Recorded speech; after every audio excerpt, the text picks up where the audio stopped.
The Pinball Network is online. Launching Silverball Chronicles.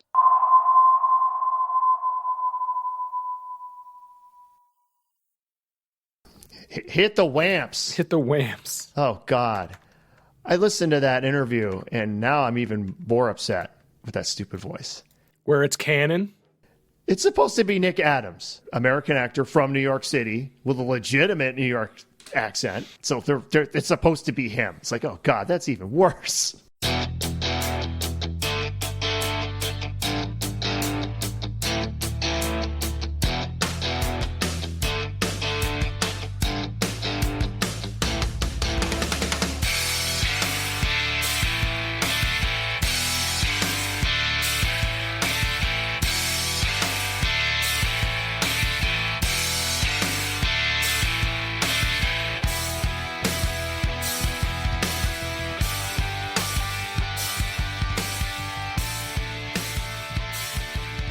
Ladies and gentlemen, thank you for joining us with Silverball Chronicles. I'm David Dennis with my co-host, Ron Go Leafs Go Hallett. How you doing, fella? Go as in the Toronto Maple Leafs? The Toronto Maple Leafs. Actually, I'm a Rangers fan. Sorry. No, I got my friend in Toronto. As most people know, I lived in Toronto for 10 years. I've got a friend. He's got my spot all picked out on Yonge Street in Toronto. I am so excited. He's been sleeping there for 13 years on the street, but he still got my spot saved. This is the year, Ron. Dead silence. How you doing? How was your week? It was all right.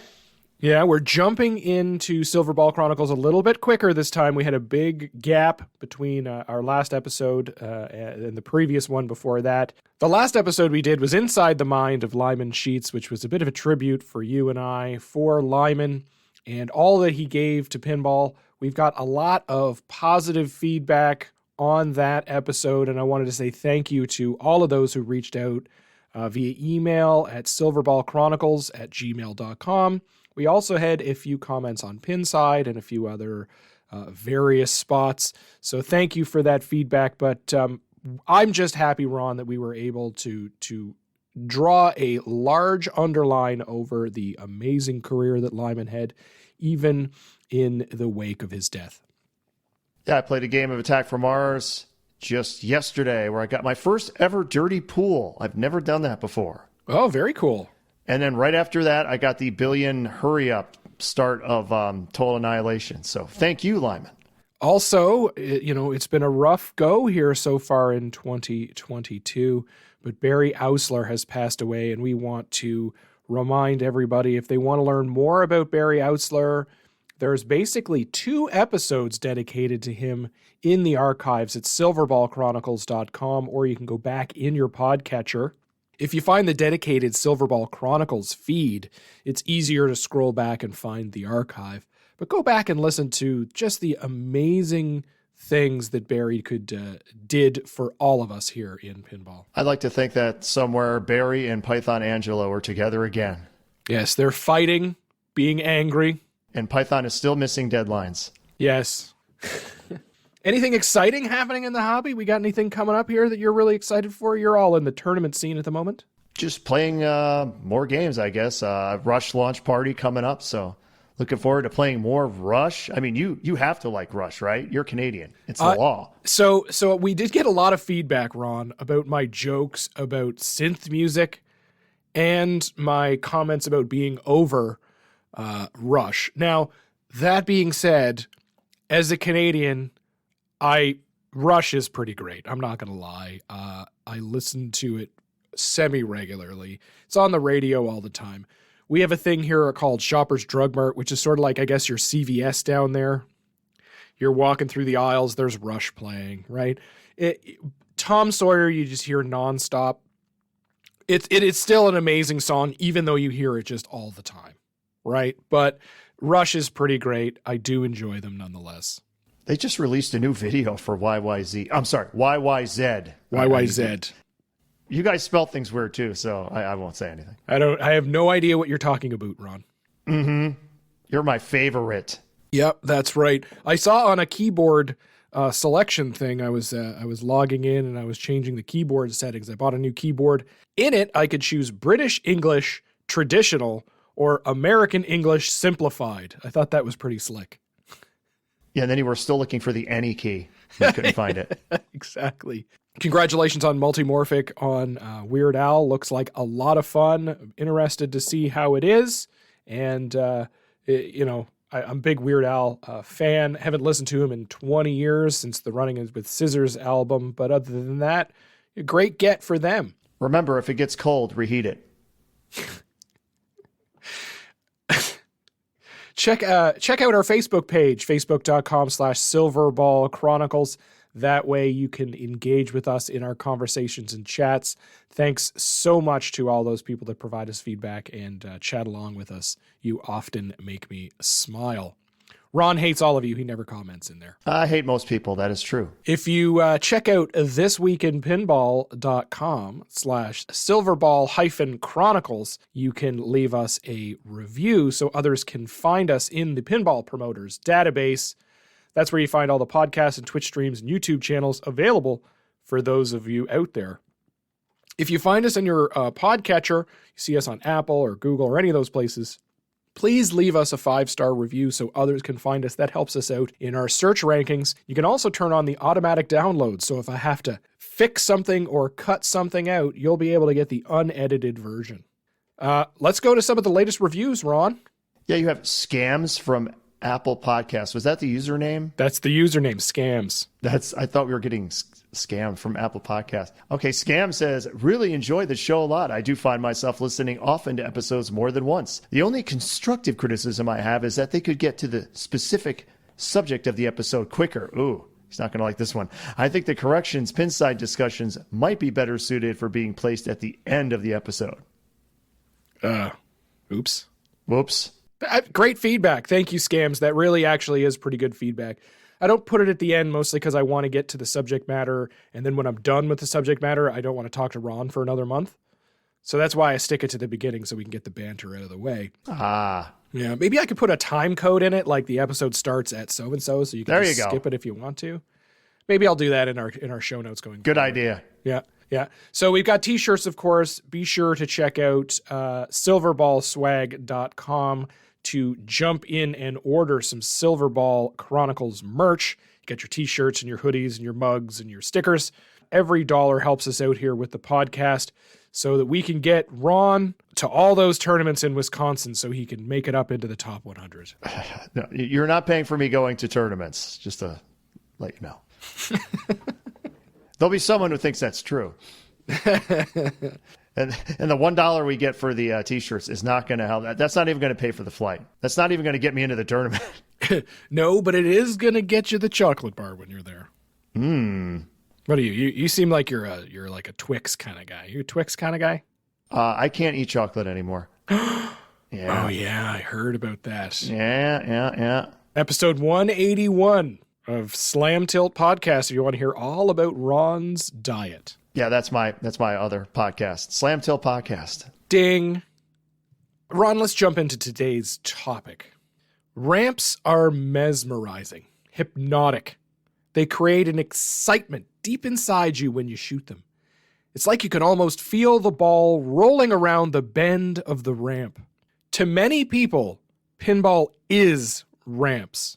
Without ramps, there would be no pinball, which is why people complained a lot about Beatles, I guess.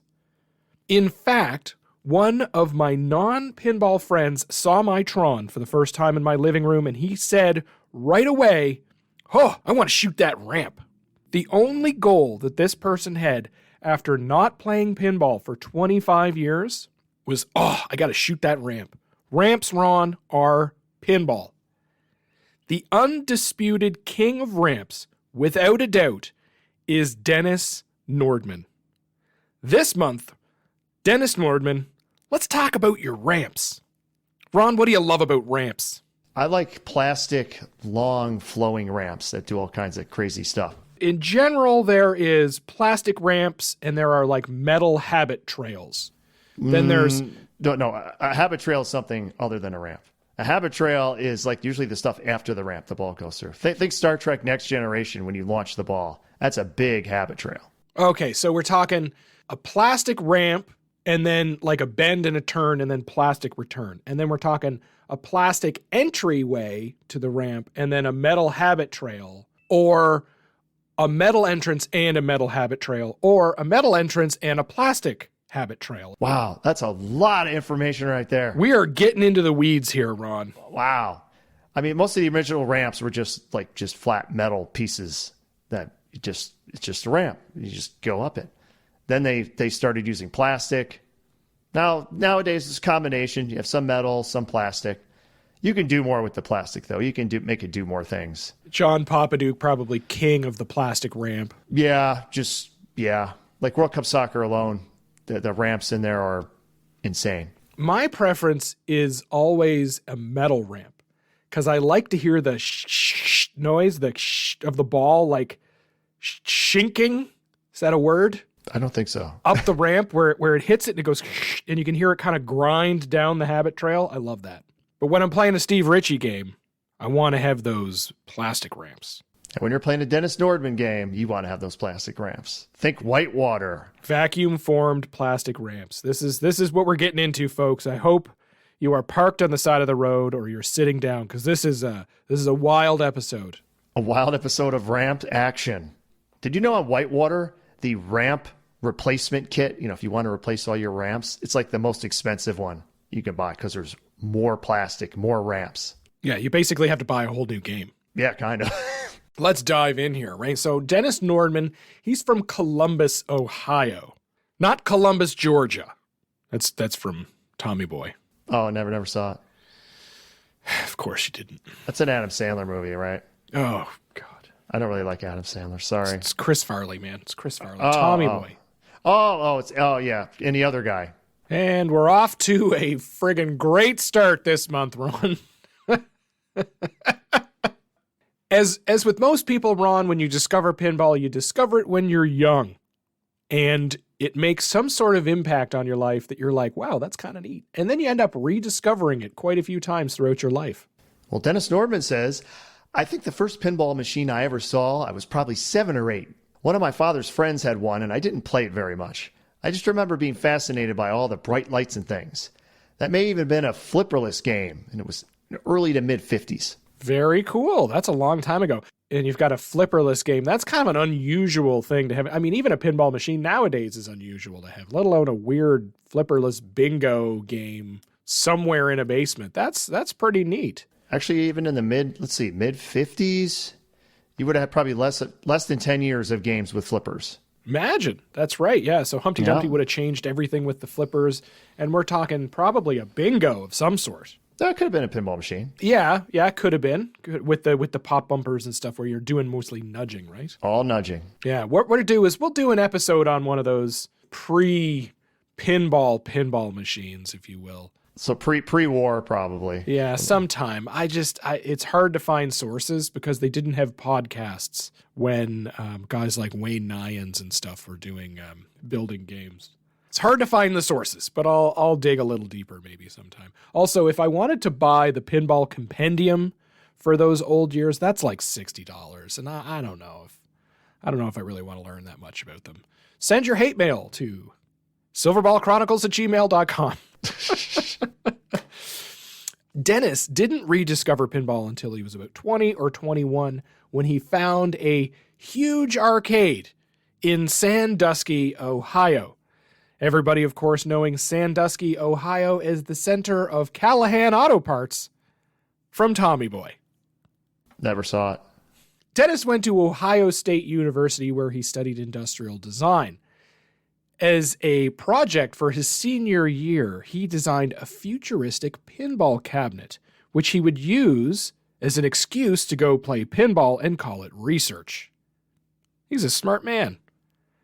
That summer, Dennis needed back surgery, and while he recovered, he built a full-size pinball cabinet.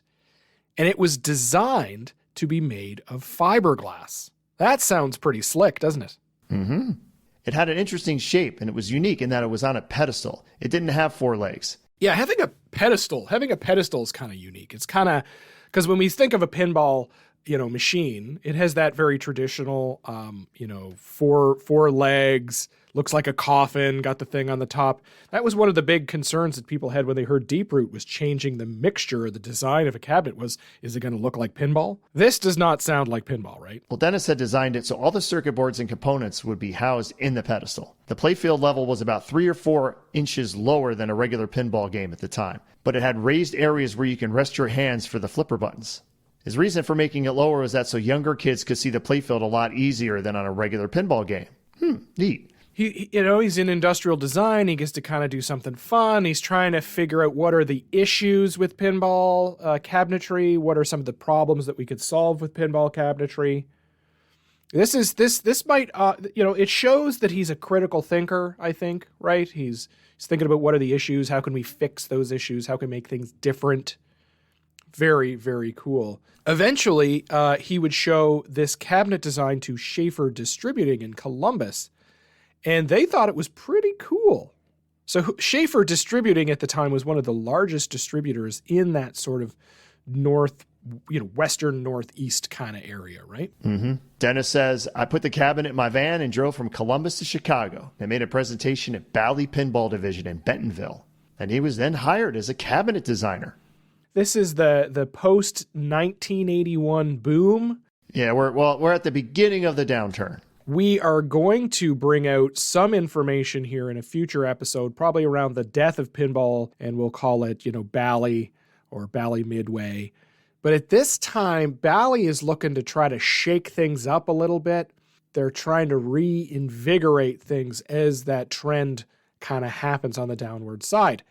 So Dennis Nordman comes in as a cabinet designer, and he makes the most iconic and perfect pinball cabinet of all time. The rapid fire cabinet. Ladies and gentlemen, you can blame Dennis Nordman for Centaur 2, 8-Ball Deluxe LE, Mr. and Mrs. Pac-Man, and Rapid Fire. There are people who love that cabinet.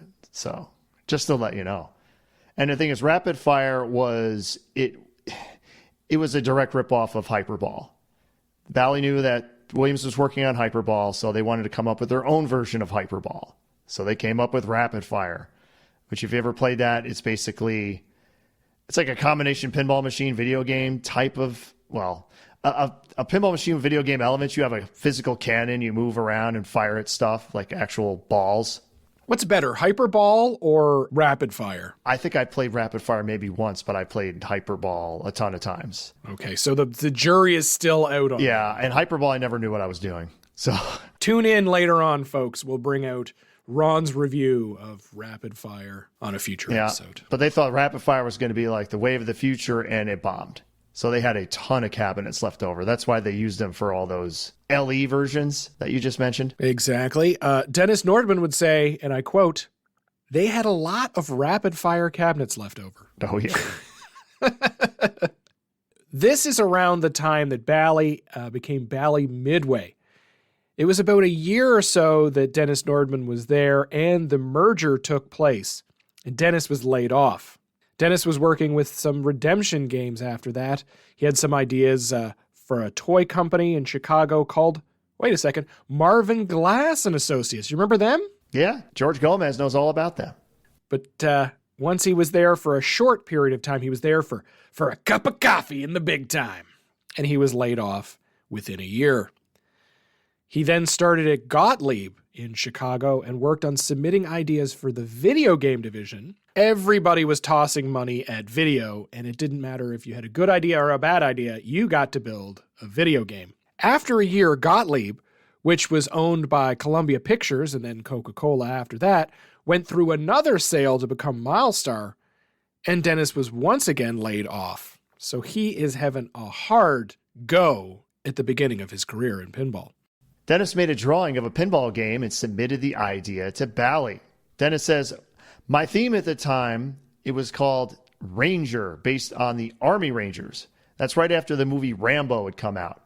They liked it, and they hired me. Ron, you've seen Rambo. I've seen Rambo. Rambo, was that... so I was incredibly young. Actually, I might not have even been around when the first Rambo came out. Was it really influential? Because we see that the influence of Rambo, for some reason, in pinball pops up a lot. I've seen several Rambo-inspired games. Even games like, what is it? I think Raven? Yeah, with Raven. the woman on there. She's like the female Rambo. This underlines the importance of relationships.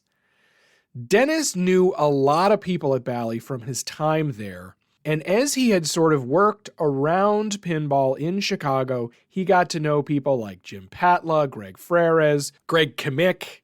He's been able to build those relationships. And even though he's only lasting a year at each one of these individual jobs, he's built strong, positive relationships with people there. Everything in life is about relationships. And Ron, here's Life Lessons with Dave. Are you excited? Oh my God. Is this a new segment that people will hate? It is. Okay. Always be nice. Do your best. Keep your friendships because you never know when you may need someone's help. Build your personal brand and think about what you want people to say at your funeral and live today so that comes true. So in other words, be nice to who you meet on the way up because you may meet them on the way down. Exactly. Literally, it's the same thing. Okay. But this is more positive and less sad when I say okay. it. This is the important thing that I think Dennis got, is he was a hard worker, he was a smart guy, and he kept his nose clean, and he kept grinding, and people respected that. And he got to make a game. The greatest game of all time. Special Force. Yes, this is a combat military themed Rambo ripoff. It's from September of 86. It's one of these Bally 6803 games, and we'll talk about that in a second. Sells 2,750 units, not very many. Design, Dennis Nordman. Art by Tony Ramuni, and we'll remember him from doing the art in Embryon. Black Knight. He's famous for Black Knight. Very, very interesting style of art. This is the sound by Neil Faulkner. Software by Raymond Merchant. Have you played Special Force? Oh, yeah. Of course I played it. It's a solid state game. I've played almost every one of them. I have played a lot of Special Force. I had a friend of mine, the first time I ever sort of got into pinball, and I met a guy and he had some machines. One of the machines that he had was Special Force. Yeah, doesn't it have the missile thing? Like it does. Yeah, you hit a miss, and it does a little light show, and a missile comes and knocks a drop target down for you, which is pretty cool. They have these memory drop targets. It also has the nudgeable out lanes, which was really cool. And it's very green. Very green. Very green. Plastics, anyway, are very green because you're in the jungle. It's a kind of a cool game. Dennis would say that since this was his first game, Jim Patla did a lot to help him through it. He actually wired the whole game himself and hated every moment of it. That has to be the worst part about building a game, is running all those friggin' wires, especially in this era. Yeah, Dennis would say he knows almost nothing about electrical work or programming. He can change a light bulb, and that's about it. Yeah. Dennis's strength is definitely design of a play field and interesting ideas, and not necessarily doing the grunt work, if you will, or the really difficult, annoying, tedious tasks. Let's put it that way. The gameplay of this is particularly interesting. This is where the memory drop targets come in on the left side. So it has inline drop targets, very famous, a Bally staple. And you have a second set of pinball of flipper buttons on the side.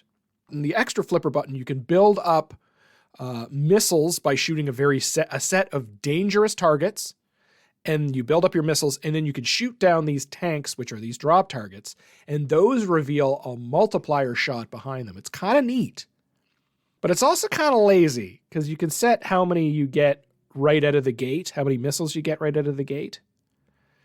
It also has they're memory drop targets. And what's the difference between a regular drop target and a memory drop target, Ron? Typically, it can control it being up or down and remember its state, hence memory targets. It has these cool bad guy drop targets. That's like Raven or the Scolari brothers in Ghostbusters, where they've got, they kind of block shots on the right side.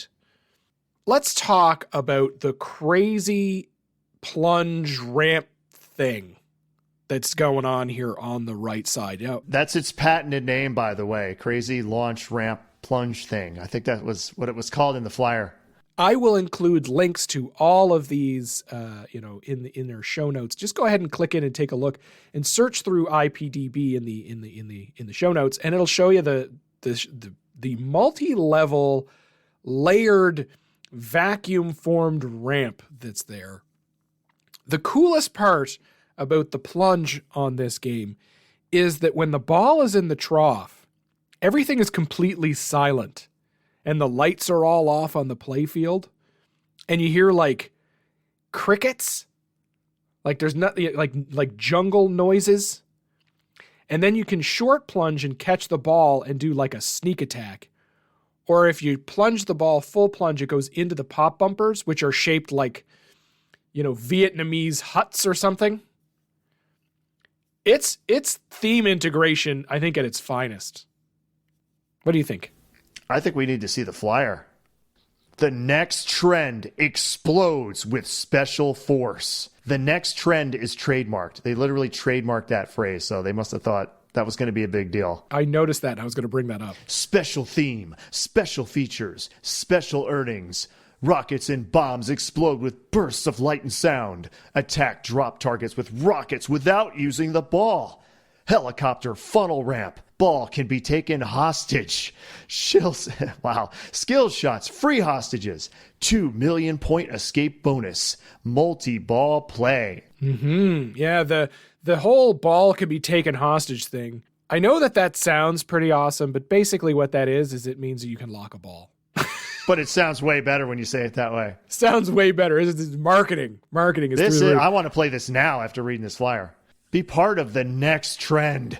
Check out Special Force at your Bally Midway distributor today. Oh, I'm in. It's an irresistible force. Did you know it has factory installed Mylar on key wear points? Free. No, it has manual free testing. Wow. So what is that? What are we talking about with these 6803s and their manual free testing? Probably just means because it has alphanumeric display, so it can tell you what you're doing, so you don't have to look at the manual. I'm assuming that's what it means. Yeah, the worst part about probably the 6803 cabinets, besides being made out of cardboard. Well, yeah, the worst thing about 6803s are the cabinets and the stupid number pad. So the number pad, I think, might be what they're talking about when it comes to testing, manual free testing. I actually think they're talking about that's alphanumeric because it'll tell you what you're testing. So what is the keypad? Let's wind it back. What is that keypad? It's literally it's a keypad that's inside the game. You can take it out, like hold it in your hand and use it. This is what you use to get into the menu. It's like a really crappy TV to remote. change the settings. Look at stuff. That's what you use. There's no like buttons or any like the older games or most of the other games. They have buttons like inside the coin door, and you get into like a service menu. This thing, you use the pad. It's the wave of the future. The problem is that the pad doesn't work. You can't get into the service menu. Yeah, if you break the pad or it's the pad, it has those, it's like a plastic cover over those little buttons.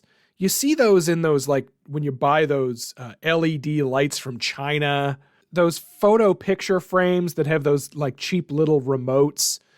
Like once you wear that out, you're kind of toast. And also the cabinets are horrible. They are made out of paper mache. Yeah. It's like balsa wood, cardboard. They fall apart easily.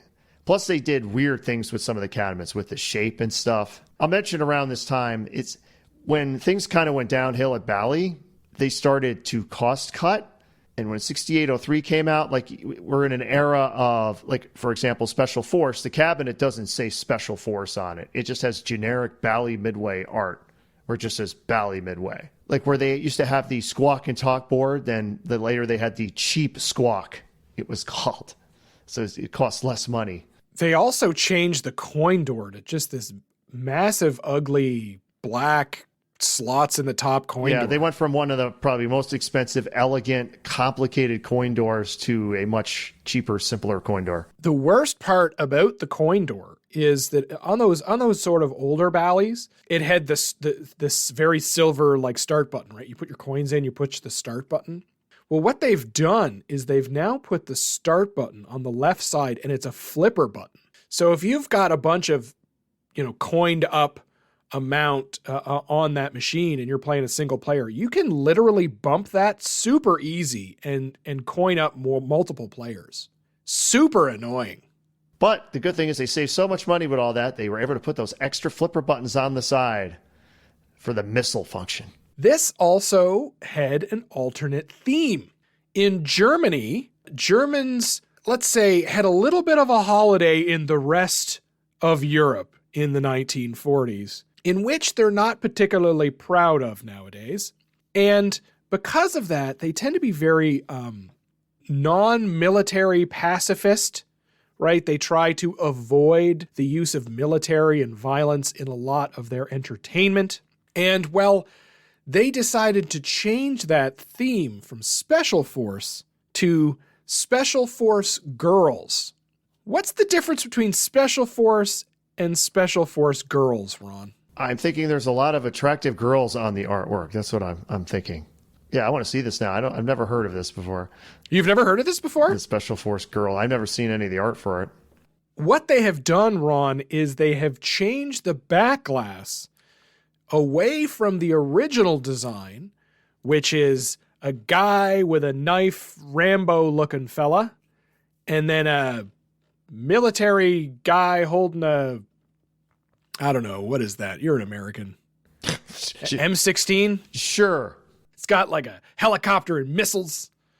And then we've got two sort of cartoon ladies with not a lot of protection if they were to get shot at, but they got the military hats on.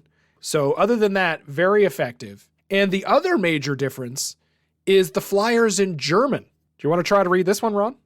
You mean the German flyers in German? Yes. Yes. Jets Verstart. I don't know what it says. Verschaffend im Diesen. Verstaffend im Paris. Maybe it means first in design, first in something, I'm guessing. Oh, I think you're right. I think I'm right. First in design, first in price. Oh, okay. I think that's what that is. Yes, we remember from our Williams episode, Germany was it was a pinball hotbed. They bought, I would say, majority of the export games would go to Germany. Yeah, they had a lot of sway. So if they wanted to have a non-violent, women objectified theme, boy, oh boy, they were getting it. If they wanted different art, if they wanted lightning flippers, they wanted stuff changed, they could get it done. They got it. Dennis would then move on to his next game fairly quickly. That would be Party Animal, which is the 1980s frat party theme from May of 87. It is a 6803, sells 2,250 units. This is art by Pat McMahon, sound by Michael Bartlow, and software again by Riemann Merchant. And this is the first of the Party Trilogy. What is the Party Trilogy? The Party Trilogy, which I assume we'll be going through all of them because they're all Dennis Nordman. The Party Animal, Party Zone, Dr. Dude. Dr. Dude, who emails us at silverballchronicles@gmail.com quite regularly. I don't know if it's the Dr. Dude. I think it might just be a Dr. Steve Ritchie was the designer of a lot of firsts in pinball. If you go back to Steve Ritchie 1, which was our pilot episode, that's a rough episode, by the way, folks. If you go back to Steve Ritchie 2 or our highest rated episode, Steve Ritchie 3, you will hear about all the firsts that Steve Ritchie did in pinball. The king of firsts, the king of flow. Well, Dennis Nordman will not be outdone. So Party Animals was the first game with belching and the first game with a flushing toilet. I love it. Congratulations, Dennis Nordman. You did it. Toilets are great in pinball. They've been on a lot of really good games. You did it, Dennis Nordman. Take that, Steve Ritchie. And there were 2 translites for Party Animal. There was a bar version and a home version. The bar version had the characters with beer steins and they're hanging out on the back glass. The other one was more of a dad's root beer back glass, which was kind of more of a family center or at home version. Yeah, which is interesting. In 1987, they would even consider home sales or that it would be in a home. Yeah, that's odd that they would do that. The back glass is fun. Party Animal. It is very fun. Yeah. Literally animals out partying. The Party Trilogy is all about fun and goofiness. And yeah, over the top silly. Yeah. Right. The little details in the back glass are fantastic. All of that certainly has to come from kind of the quirkiness of Pat McMahon on, all of his games kind of was a bit quirky, but you could tell that he could have a little bit of fun with this, and he went all in. What does the flyer say for this one? It's Party Animal. Let's party. Get the good times rolling this summer with Bally Midway's new Party Animal pinball. And it also contains licensed music. Really? Oh, yeah. It's got like I think Louie Louie's in it. It's got, I wonder if the flyer says, what? It's at least 4 or 5 songs. When did Animal House come out? Oh, God, that's 1978. Oh, okay. So then they're not trying to piggyback on that, but it might have had some influence. I do like on their flyer, it says limited quantities available, act now before the party's over. And then it says, for a good time, call. And it's got the phone number. Wow. Mini Jukebox. Oh, okay. I said 5. It's 8. Plays 8 well-known party anthems. Not just songs, they're anthems. Yep. Well, this game was at a tournament I was playing at, and that's all I kept hearing. And I didn't realize it actually played licensed music. I'm like, is that Louie Louie? It's like, yeah, it is. And then it would play another like Wipeout or something. I don't remember but all well-known songs. Spell pig out and really get the party going. Players change tunes by hitting the jukebox targets. Multiple wild party sound effects. I don't know what that would be. Shooter lane door prize gets players started. It incorporates all the latest pinball engineering advancements. Yes, like paper mache cabinets and a horrible keypad. But it has cool ramps. It is a wild ride nonetheless. Let's just say that. Inline drop targets, as per Bally law. A cool jukebox. The jukebox toy is very neat. Sits kind of in the middle, in the back. It's got 3 stand-ups in front of it, but it's vacuum sealed, so it looks really cool. Very well done toy. It's not just a stand-up piece of plastic, which is cool. It has 2 side ramps. So the ramps aren't sort of front to back. This is Nordman's second major design. He's worked with Patla and a few people. But this would be a serious no-no nowadays, where there's no ramps kind of from the flipper straight forward. There's 2 to the right. And I don't know if that would get through designs nowadays. I think people would crap all over that. Yeah, I think we need to have a more open mind and try different things. But that's just me. Let's talk about this flipper up here, this third flipper to those side ramps. Is there anything that when you look at that, you're like, that looks familiar? Well, it looks familiar to a lot of games. Well, this flipper, I think, looks a lot like the flipper that's in Avengers.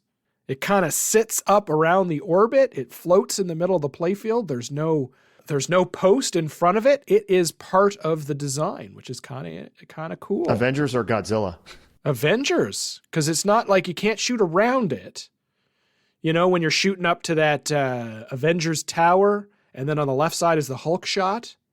It's not positioned in exactly the same place, but you can see that you can't do something that hasn't been done before in pinball. And to think about Bally's of this era, they really try to create an atmosphere. Like everything, there's even art on the apron that matches the theme, tons of plastic. The cheapest thing is probably to do the art. You got your in-house art team, let them go to town. This is probably one of Pat McMahon's best, because he really had a lot of fun, I think, with this, because he could kind of do whatever he wanted with, I would say, a lot of freedom. I'm looking at a koala bear. I believe that's a koala bear. And he's saying, "G'day, mate." Of course he is. It looks like a lot of fun. I haven't played one. I know somebody in my area that has one, but I've never played one. I know a certain host of a podcast that really needs to go to some shows and play some games. It's bad. Yeah, I'm thinking I'm going to get to Pintastic, actually, speaking of that. I mean, for our listeners, how many times have you heard Dave like, "Oh, I haven't played that. I haven't played that. I haven't played that." But I'll tell you what, I have played some of the weirdest random stuff, though. So take that. Okay.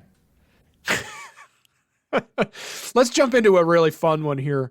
This is Blackwater 100. Yes, Blackwater 100. It's a motocross theme from March of 88. It's a 6803. It sells 3,000 units, his largest seller to date. Now, in this era, kind of selling 3,000 units is pretty good, considering that you're not, Williams.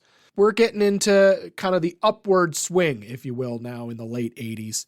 This is the art by Tony Ramuni, sound by Neil Faulkner, Dennis Nordman and Greg Ferreras. That's interesting. They're doing the sounds, and we'll get into that in a minute. And Gary Oglesby on software. The license for Blackwater 100. Oh, yeah, I forgot. It's actually a licensed theme, technically. It's not just motocross, and we just called it Blackwater 100. The Blackwater 100 is a motocross ATV race. It was held in Davis, West Virginia, and it was known for having a bunch of water crossing sections near Route 93. The uniqueness of this event were that people would get super close to the action in all of these water areas, and they were actually flipping around and splashing around and having a good time while these motocross bikes were going by in a dangerous fashion. And they were called mud fleas. Super unsafe. If you want to think good old boys, this is basically a good old boys kind of event. I've been to events like this in my area, and they are a lot of fun. There's a lot of beer coolers, a lot of smoking. I'll include the YouTube video about the Blackwater 100. In fact, when these ATV and motocross guys get stuck in the mud, a lot of the people who are on the sidelines actually help them get out. Dennis drove to the Blackwater 100 in Virginia when he was living in Ohio. Dennis is a large motocross fan, drives his own motocross bike. Unfortunately, the event was canceled in 1993, and I'm assuming probably due to safety or the quality of the family environment. Does this seem like an entertaining weekend for Ron Hallett? Not something I'd probably go to. But remember, I don't like people, so. Dennis and Greg were on sound. What's up with that? I know Greg Ferreras would end up doing a lot of speech calls in games in the future. They did. The two of them actually took some recording equipment to the Blackwater 100 motocross event, and they would record a lot of those sounds. Dennis would also bring his motocross bike to the Bally office. He would drive around, and they would record that sound to use in the machine. So those machines are not sort of synthetic, created noises of motocross bikes. Those are actually noises of Dennis Nordman driving around. This is also another great first in pinball, but an actual first this time, Ron? A buy-in feature. The worst. The worst? What's a buy-in feature? When your game's over, you can buy in for more money. Usually you can play like another ball. Keep that train running. Yeah, those are really popular in those Bally Williams wide bodies. The buy-in was a big deal during that time. In Blackwater 100, a buy-in can buy in anywhere from 1 to 3 extra heats, depending on an operator's setting. The player has 15 seconds after heat 3 to press the start button to continue. Pressing either green button cancels the buy-in. It has some unique code as well in this game. Typically, in pinball, you get one ball until it drains, and you do that 3 times. Blackwater 100 gives you 3 heats of at least 3 balls each. For each heat, 3 balls must be loaded into the starting gate, at which point you start the countdown and that begins. Yeah. Have you ever played Blackwater 100? I have not. So you plunge 3 balls to the gate, and it's like the starting line, and then it does a countdown, and they don't tell you, and you just have to know this, there's actually like a skill shot, kind of. There's you hit, I can't remember if it's the flipper button or one of the other buttons. It'll count down 3, 2, 1, start. And the closer you hit the button to when it starts, the more points you get. It's like a skill shot. When you look at Blackwater 100, it is insane. You notice there is a lot going on there. It has the most plastic I think that has ever been in a game. Nothing compares to this. It's super impressive. It is super impressive. It also has arrows and yellow bits at the back of the playfield and the front of the playfield, which I think are the rules, which you had mentioned a moment ago, are a bit confusing. It also has the only instance of the phrase "suckin" I've ever seen in a game. There you go. Another first for Dennis Nordman. It literally says "suckin" on the playfield. But it has a shot where the ball actually is on a ramp. It's on plastic on the freaking apron, like behind your flippers. Have any other machines before this had so much on the apron? No. Like, this is the apron itself. Someone can correct me on that, but I challenge you to correct me on this one. So this is like, they call it the arch or the apron, the part at the bottom where the ball kind of drains between the flippers and then goes down or into the, the trough down in basically, the metal or plastic part that covers all the stuff so you can't see it when the ball drains. This thing, what it's done is it's taken that basically unused real estate and actually put playfield elements on it, like actual things to do. It's almost like it has a flipper down there. It has a flipper on it, yes. And you can shoot around it through a gate. It'll drop the ball into the in lanes on the left and right side. It has multiplier lights. Like, it's almost like a game in itself. Check that out on IPDB. It's really, really interesting. I don't know if it's any good, but it's interesting. It's all right. The other thing that strikes me about this pin is all of the vacuum-formed ramps. So the ramps themselves are not like just a ramp. Like, it's all part of the pinball machine itself, and it's creating a world under glass where it looks like mountains and mud pits where motocross bikes are driving around them. They're all painted in quite a bit of detail. Oh, yeah. Right? It's not just a clear ramp. It's like blue, gray, brown colors. Yeah, if you want to talk about theme integration. This is something else. I'll have to look further in your notes, but I thought this was the last Bally before Williams bought him. So this was a heck of a way to go out. It was really cool. This era, and we'll bring this up maybe in another episode, this is where Bally was trying to be very different than everybody else. They figured they couldn't compete on things like code or build quality with Williams. So what do? You try to do something that's completely different. And I will say, as much as we put poo-poo the 6803 with the cabinet and the number pad, the one thing the 6803 could do, it could drive more lights than the other systems, the other manufacturer systems. So they would have a lot of computer-controlled lights on the game, tons of them. It was very pretty. Around this time, Bally Midway would also bring in a Dan Langlois. He's most known for doing like Black Belt, Heavy Metal Meltdown, a few games, and they were really off the wall when it came to design, flippers in all directions. It was very weird. Dennis Nordman is sort of that same class. They tried to do things that were completely different to invigorate and stand out amongst the Gottliebs and the Williams of the time. All right. Looking at the flyer, mud, sweat, and tears. Bally puts you out front. Bally puts you out in front with Blackwater 100.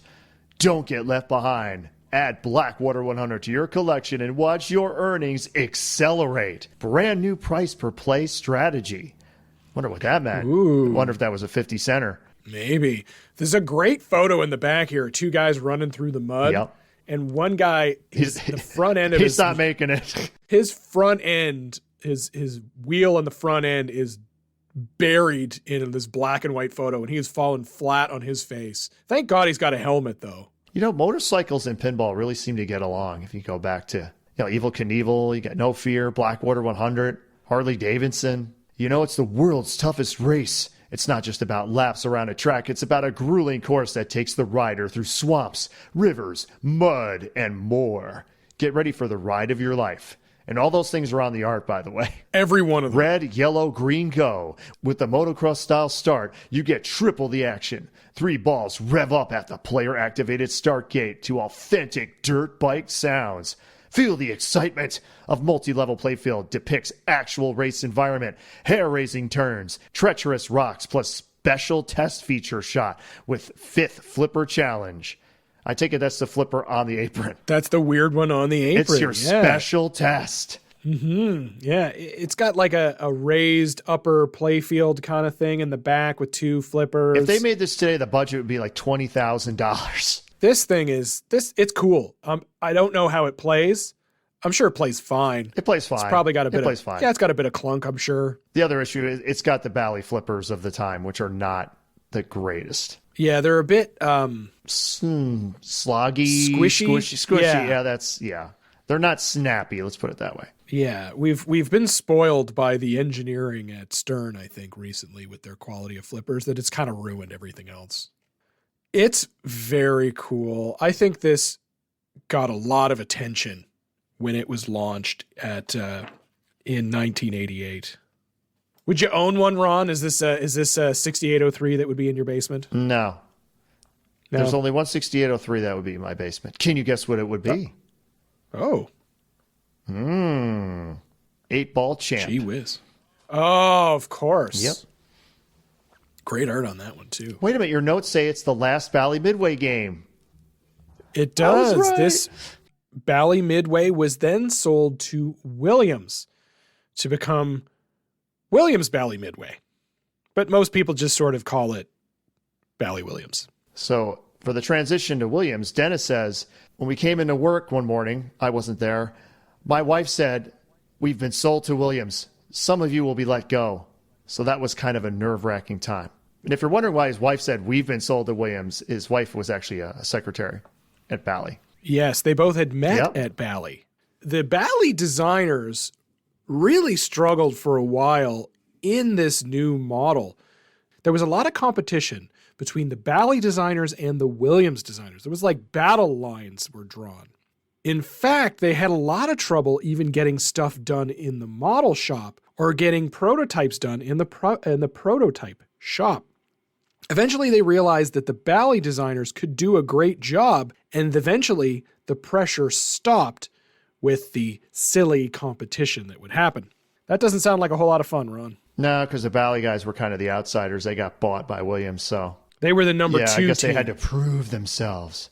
That's why a lot of them, though, like when they would have the games, it would be under the Bally logo instead of the Williams logo, like a lot of the Bally guys. The Williams guys didn't want them to have that logo name, right? So they'd play these little games back and forth. Like Steve Ritchie would not do a Bally, like when they took him over. If you look, every Steve Ritchie game is a Williams game from that era. Little trivia there. Unlike some of the other designers who would do, like, obviously Pat Waller did Bally games, he did Williams games. I mean, it's the same company. Dennis Nordman's breakout hit was the first release that he had at the new Bally Williams. That was Elvira and the Party Monsters. This is from September of 1989. It sells 4,000 units, so his biggest seller yet. The design by Dennis Nordman and his mentor Jim Patla. Art by Greg Freres. Sound and music by the legend Chris Granner. And software by Mark Panaccio. This is a licensed theme. It is. Elvira. Cassandra Peterson is an American actress, writer, and singer. She's best known for portraying the horror hostess Elvira, Mistress of the Dark. She gained a lot of fame in Los Angeles on a television station, KHJ-TV, wearing a revealing black gothic cleavage-enhancing gown. She would host Elvira's Movie Macabre, which was a weekly B-movie presentation. Yep. Where they would sort of mock the show in between commercial breaks. Yes, they show a bad movie, and then she, during breaks in the movie, would come on and make comments. This seems right up your alley. Up my alley? Well, B movies are always up my alley, yes. Were you aware of Elvira? I was aware of Elvira. I saw some clips of the show, but I was more aware of her being Elvira. She's famous for being Elvira. I was not particularly aware of who Elvira was because I'm a generation younger than you. But for some reason, I always she was always on the periphery of something. For some reason, I kind of knew who she was. although I didn't know the details of who. I was like, oh, that's Elvira, but I didn't know why it mattered. I didn't know who it was. I didn't know what she did. I just sort of knew that for some reason. And I think it's because she was like very high in pop culture, like on T-shirts in stores sometimes, or you'd see her in like a random silly thing. This was Williams' first licensed theme in a long while, and it was Roger Sharp's idea. None of the Williams team were interested in touching the Elvira licensed.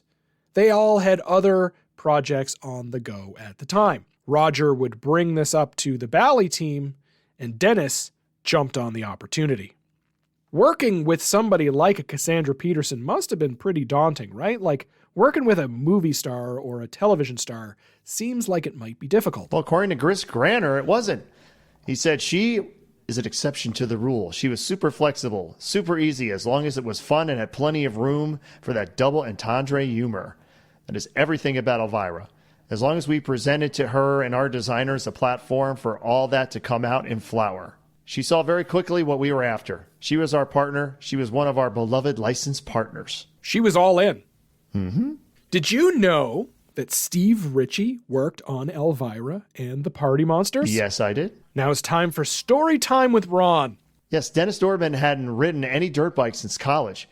He found out that Steve and Mark Ritchie had bikes, and they went down to a riding area in southern Illinois. Dennis says, so we were riding, and we came out of the woods onto this nice little dirt road, and there was about 4 of us. I was showing off, and I blew past Mark. I was concentrating on Mark and not the road. The road made a sharp right turn. I hit some rough stuff off to the side of the road and flew over the bars, and all I can remember is a loud noise. And I can remember just kind of laying there on my side and looked down at my left leg. My femur was bent in a V shape, and I thought, oh man, I really screwed up now. Oh, ugh.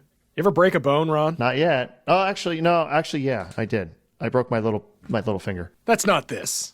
No, I didn't have bones protruding out of my, yeah. Yeah, just thinking about that. Dennis would spend 3 months in hospital, and he was just about to finish up the Elvira Whitewood. So during the 3 months that Dennis was in hospital, Steve Ritchie, Mark Ritchie, and Jim Patla would refine a few items and help the game through production.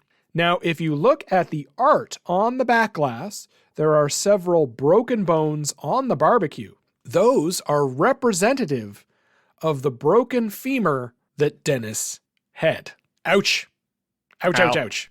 This has to have a classic flyer. Like, come on, it's gotta. Monstrous pinball. You're gonna have a ball. Elvira and the Party Monsters. This has a 4-page flyer. They wanted to make sure that they were able to get Elvira on this flyer as much as they could. And they did. They definitely did. When they named a game after me, it had to be built. Tons of double entendres in this game. I told the boys that Bally's Elvira had to be good, and it is. Players can't keep their hands off my new game. Everywhere you look, big, beautiful features beg for attention. Pinball has never been so good or so satisfying. Believe me, everybody scores big with Elvira and the Party Monsters. The profits and the action begin with my name. Oh my, there's a lot to read on this flyer. It is basically, it is exactly the same thing that you just read over and over again with a lot of like, oh my, right? Yes, this Elvira's no cheap date because they went from $0.25 to 50 cents on this game. Players will pay to play with me. It takes more than $0.25 to turn me on. One chance to party with yours cruelly costs 50 cents and nobody argues. Players who come back for more get a deal. 2 rounds with me cost 75 cents. And players who really have stamina can play 3 for $1. Oh my. Yeah, so that's the flyer. We can't read any more of these. We might get in trouble. Nope. Yeah, woo. Oh my. I guess we'll talk about the art here. Let's talk about the art. Let's go to these pictures of the back glass and stuff here. So we can focus. Oh my. Okay. All right. So we had mentioned in the last episode about Smarky. Smarky being Elvira, or Cassandra Peterson's husband. Written on the barbecue tongs that she has on the barbecue, she actually has I Love Smarky on it. Smarky would actually pass away not a couple of years ago. So you can see that those bits and pieces of their love through all 3 of her games. Now she's on a barbecue on the back glass. She's barbecuing. Dennis Nordman is right over her shoulder. Yes, Dennis Nordman is the werewolf because he's got that sort of famous Dennis Nordman beard that Dennis has. Dennis has a fantastic beard, doesn't he? He does. You're Italian. You probably have a great beard. I can. I get beard envy. I got this. My ancestors, British, clean-shaven gentlemen. So I don't have the heritage that somebody of your ilk would have with a fantastic beard. So I get beard envy sometimes. I believe Jim Patla is Dracula because that looks like Jim Patla to me. Yeah, they all have sort of a stylized version. It's a fun back glass. There's lots of hidden little bits and pieces that Greg Freres has put into this back glass. Little things written on Nordman's broken ribs, on the barbecue, for example, Jim's frog legs on the barbecue there. In the background, you've got the gravestone pizza, dig it. Like there's lots of things in there that you can really kind of pull out. It's a very fun, interesting back glass. Definitely a Greg Freres artistic piece. Oh, yes. The playfield, on the other hand, I'm not a big fan of the art on the playfield. It's fine. It's fine, but it just, I don't know. It's too many colors, maybe. Too much Elvira? She's on there like a ton. There's at the bottom the play again, shoot again thing is almost like a what is that called? Like a magic crystal ball. Like a crystal ball. It has the multipliers. It's got Elvira. You go up a little further. It's a very fanny layout. All the shots are left to right. Big, long plastic ramp. This ramp is interesting because it does this kind of in the middle of the ramp that returns to the right side. It zigs and it zags, and then it comes down, and it almost looks like a water slide with a dead guy on it, which is it just bleeds theme. Sorry about the pun there. And then it goes down and then back up. So the ball does like it, and that'll become a really, he did that in Blackwater 100, but it'll really become a staple of the ramp design that Dennis Nordman does. Is he loves to have ramps that do a steep downward and then a back up. It's not just straight. It's kind of fun. One of the mechs that really stands out is in the center of the play field where you shoot it and it rotates. What the heck is that called? It rotates? Yeah, this little thing. What is this called? I thought they were just targets. Yeah, they're targets, but doesn't it move at the top? Maybe it doesn't. I know this had the deal where it's got a skull where you lock balls, and his eyes are green, but they were originally supposed to be red. And there was a whole story behind that. It was something like in the South or something. The red just wasn't like you couldn't do the red, so they made it green. There was some bizarre reason. When it comes to gameplay, I have played a lot of this game. This is a fun little game. It's like a bridge between kind of that System 11 and WPC. It's got like a little bit of extra layer of rules. It's got some fun speech. Lots of flashers. It's really kind of elevating the game. So they've moved from the 6803 board set. They've moved into System 11. Because that's what Williams was using when they got taken over. Yeah. So now they're able to sort of get another layer of exciting, kind of different. And you can really see the difference between, the original 6803 and what the leadership at Williams would allow them to do where they couldn't do it maybe so much on the Bally system. The flippers are way better. That's for sure. Way better. Now, the competition would continue. Now, they were able to do their prototypes and stuff in the lab, and they were given a little more leeway, but there was still a lot of competition. Some of that competition came down to when your machine was released. And there's sometimes I think you don't want a pin to be released. One of those times is probably around a Steve Ritchie game. The other one is you don't want your game released somewhere around a Pat Lawler game. Ward Pemberton. You'll know him, of course, from Fathom. And one of my favorites, Mousing Around, and Gilligan's Island. Elvira and the Party Monsters released, Elvira and the Party Monsters released just before Whirlwind, at the same time within a few months of each other. There was intense competition. Can you imagine that you're kind of positioning your game and you want to do it, and you're getting your bestseller of 4,000 units with Elvira? You got a license. It's got this teenager-inducing double entendre stuff. And then swinging in right behind you is Pat Lawler's Whirlwind, which is probably, the best System 11? And the funny thing is, in today's market, that would be seen as the opposite. Like Elvira's the license. Whirlwind would probably sell nothing because it had no license. Yeah, how true is that? So the competition continues. We're going to go into Dr. Dude and his excellent Ray. This is a malpractice party theme. Malpractice party theme. August of 1990. It is a System 11. It sells 3,983. Dennis Nordman on the design. Art by Greg Freres again. Chris Granner on sound and music. Bill Futzenreuter on software. You always say his name right, but you can't say some of the easier ones right. It's crazy. I don't know what that is.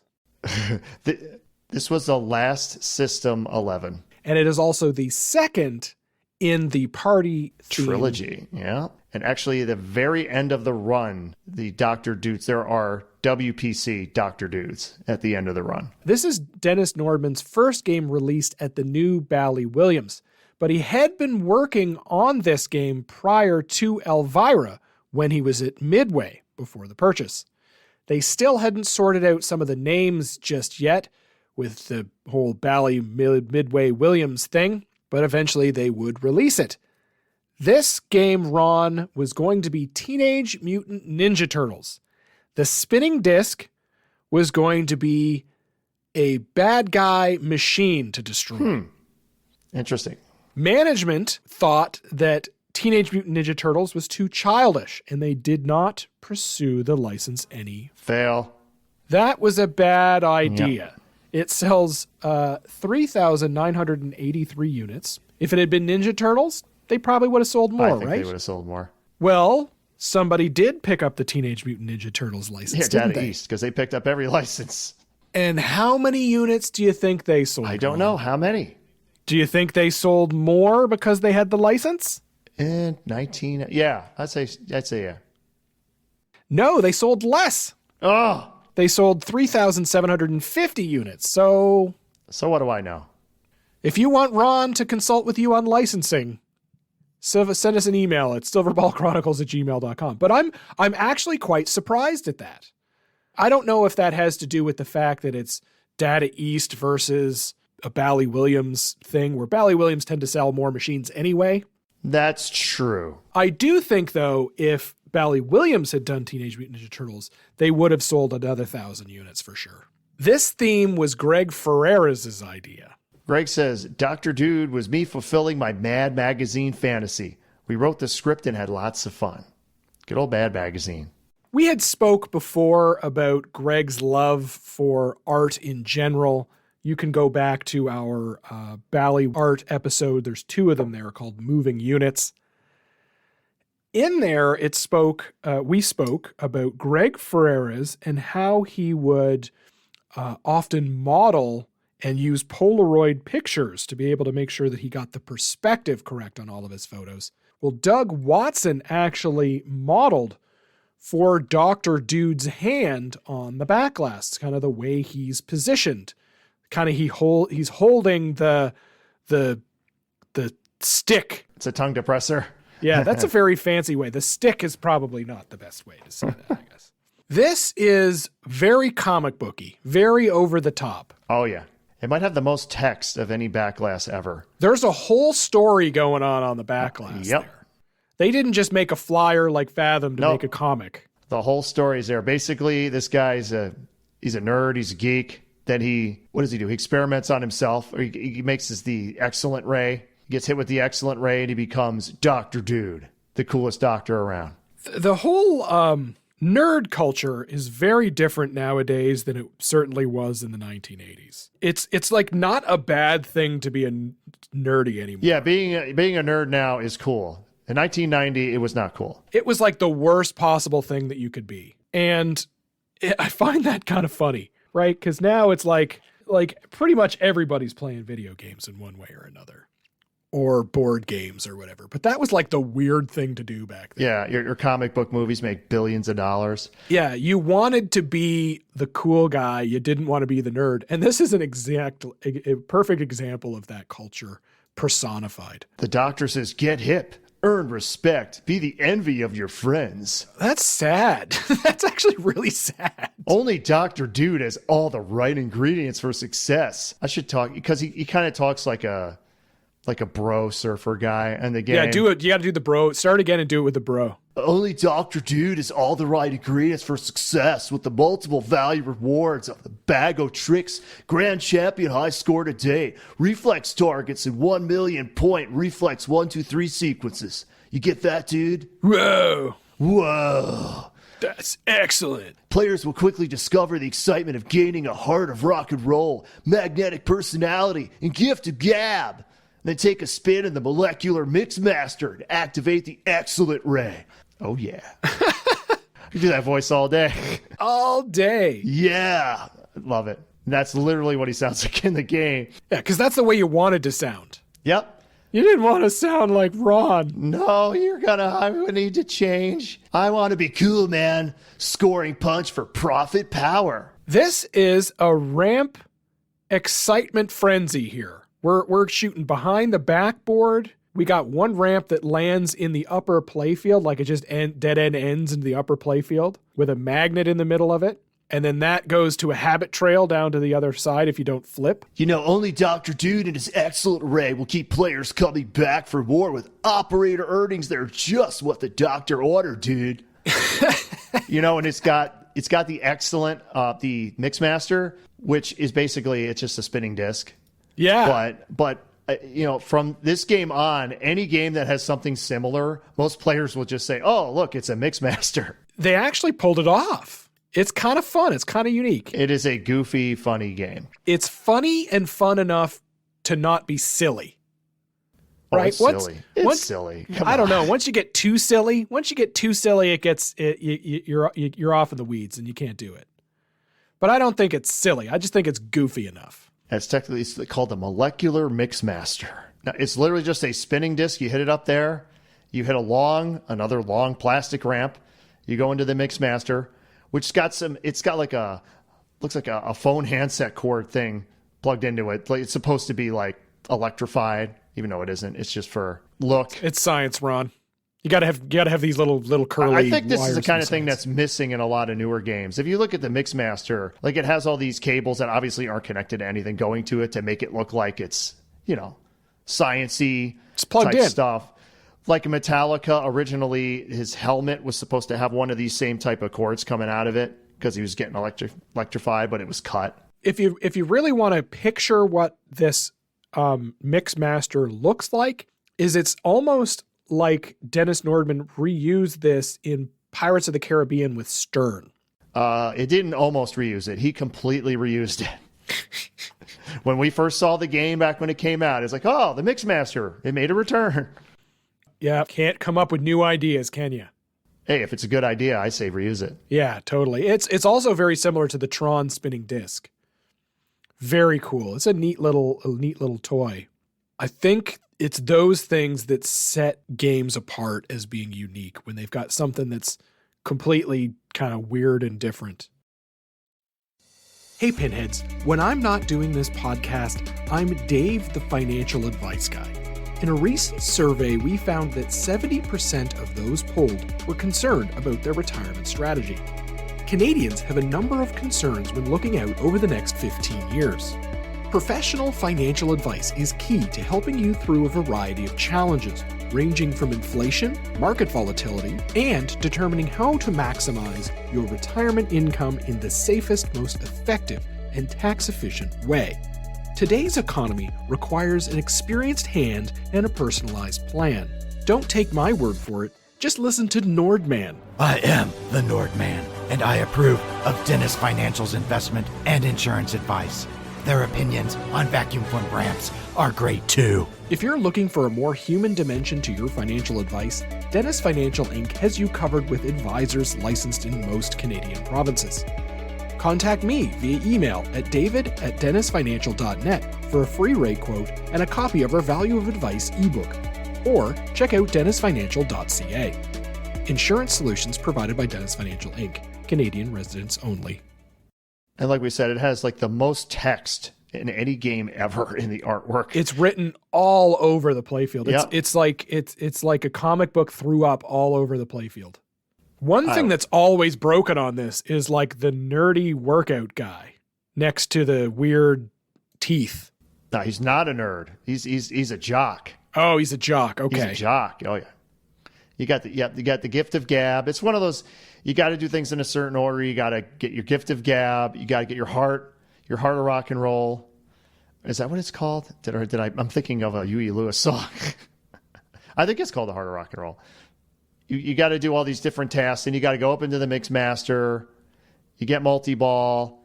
You got to go, I think, into the mix master again, and then there's a jackpot shot. I'm trying to remember all the different things you got to do, but even the habit trail in it is all curvy and kind of crazy. It's not like a straight looking habit trail. Yeah, it doesn't just go straight to the foot. None of that. It's not like big, huge, sweeping things on the left side. It's like it just wiggles really quickly on the left side. Just little details like that. I appreciate. Dennis Nordman is developing his style, right? He's in 5 games now. He's really sort of developing his style, his fingerprint, and it is kind of the fun, not too serious kind of gameplay with some wiggles and wobbles on his habit trails and ramps. He's going to change his style in a few games. As you'll see with Dennis, all his games are not the same. He had different eras. Once we get through this, once we get to Whitewater, we're going to get into, I call the flow era. Party Zone was the next game. That is a party theme. This is the final in the party, quote unquote, party trilogy. August of 91. This is a WPC dot matrix game, the first dot matrix game that Dennis would do. He's still sub 4,000 in his production, so he's 3,862 units. He teams up again with Greg Freres and Jerry Pinsler. This is the only game that he would work on. The mechanics were by Zofia Ryan and Wynn Schilling. And Zofia Ryan over at American Pinball at the moment. She's best well known as being an awesome engineer at Bally Williams, doing things like the time expander in Doctor Who, a lot of the mechanics on Junkyard. Sound and music by Dan Forden, software by Jim Strombolis and Mike Boone. Now we're getting silly. Party Zone is silly. It's very silly. Ask me. I like it. Well, Greg Freres says Williams was even higher than high in creativity. They brought all the art teams together and we could do almost anything we wanted, working together and working competitively. With Dennis, we didn't want to be serious. We wanted to be fun and have fun. Elvira, Dr. Dude, and Party Zone. You can see that in the work. Yeah, if you look at Steve Ritchie, he was really like testosterone, music, loud, fast. You look at Pat Lawler, he was very whimsical, right? He was some sort of amazing toy, fairly child or family friendly. And you got Greg Freres and Dennis Nordman working together, and they wanted to be something completely different. They just wanted to be fun. But unfortunately, we're getting into silly now. I like silly. According to Greg Freres, when Star Trek The Next Generation happened, Steve Ritchie came up to him and said, "Greg, Star Trek, are you familiar with it? Are you a fan?" And Greg said, "Yeah, I'm a fan." And Steve said, "Good, I want to work with you, but I don't want any of that funny stuff on my game. Dr. Dude, Party Zone, none of that funny stuff." And Greg said, "Don't worry, Steve, Star Trek is not very funny." There's an example. They were known as the fun, silly guys by this point. That was their niche. The thing is, Greg Freres also did Fathom, probably some of the greatest pinball art that has ever been done. And none of that was silly or funny. Yeah, true. That was basically a guy getting pulled under the water and drowned by mermaids. The standout part here in this game is not necessarily something like the molecular mix master. Now with Party Zone, we're getting away from kind of these crazy mechanicals, and we're moving into some sculpts. Yeah, this has Captain Bazaar.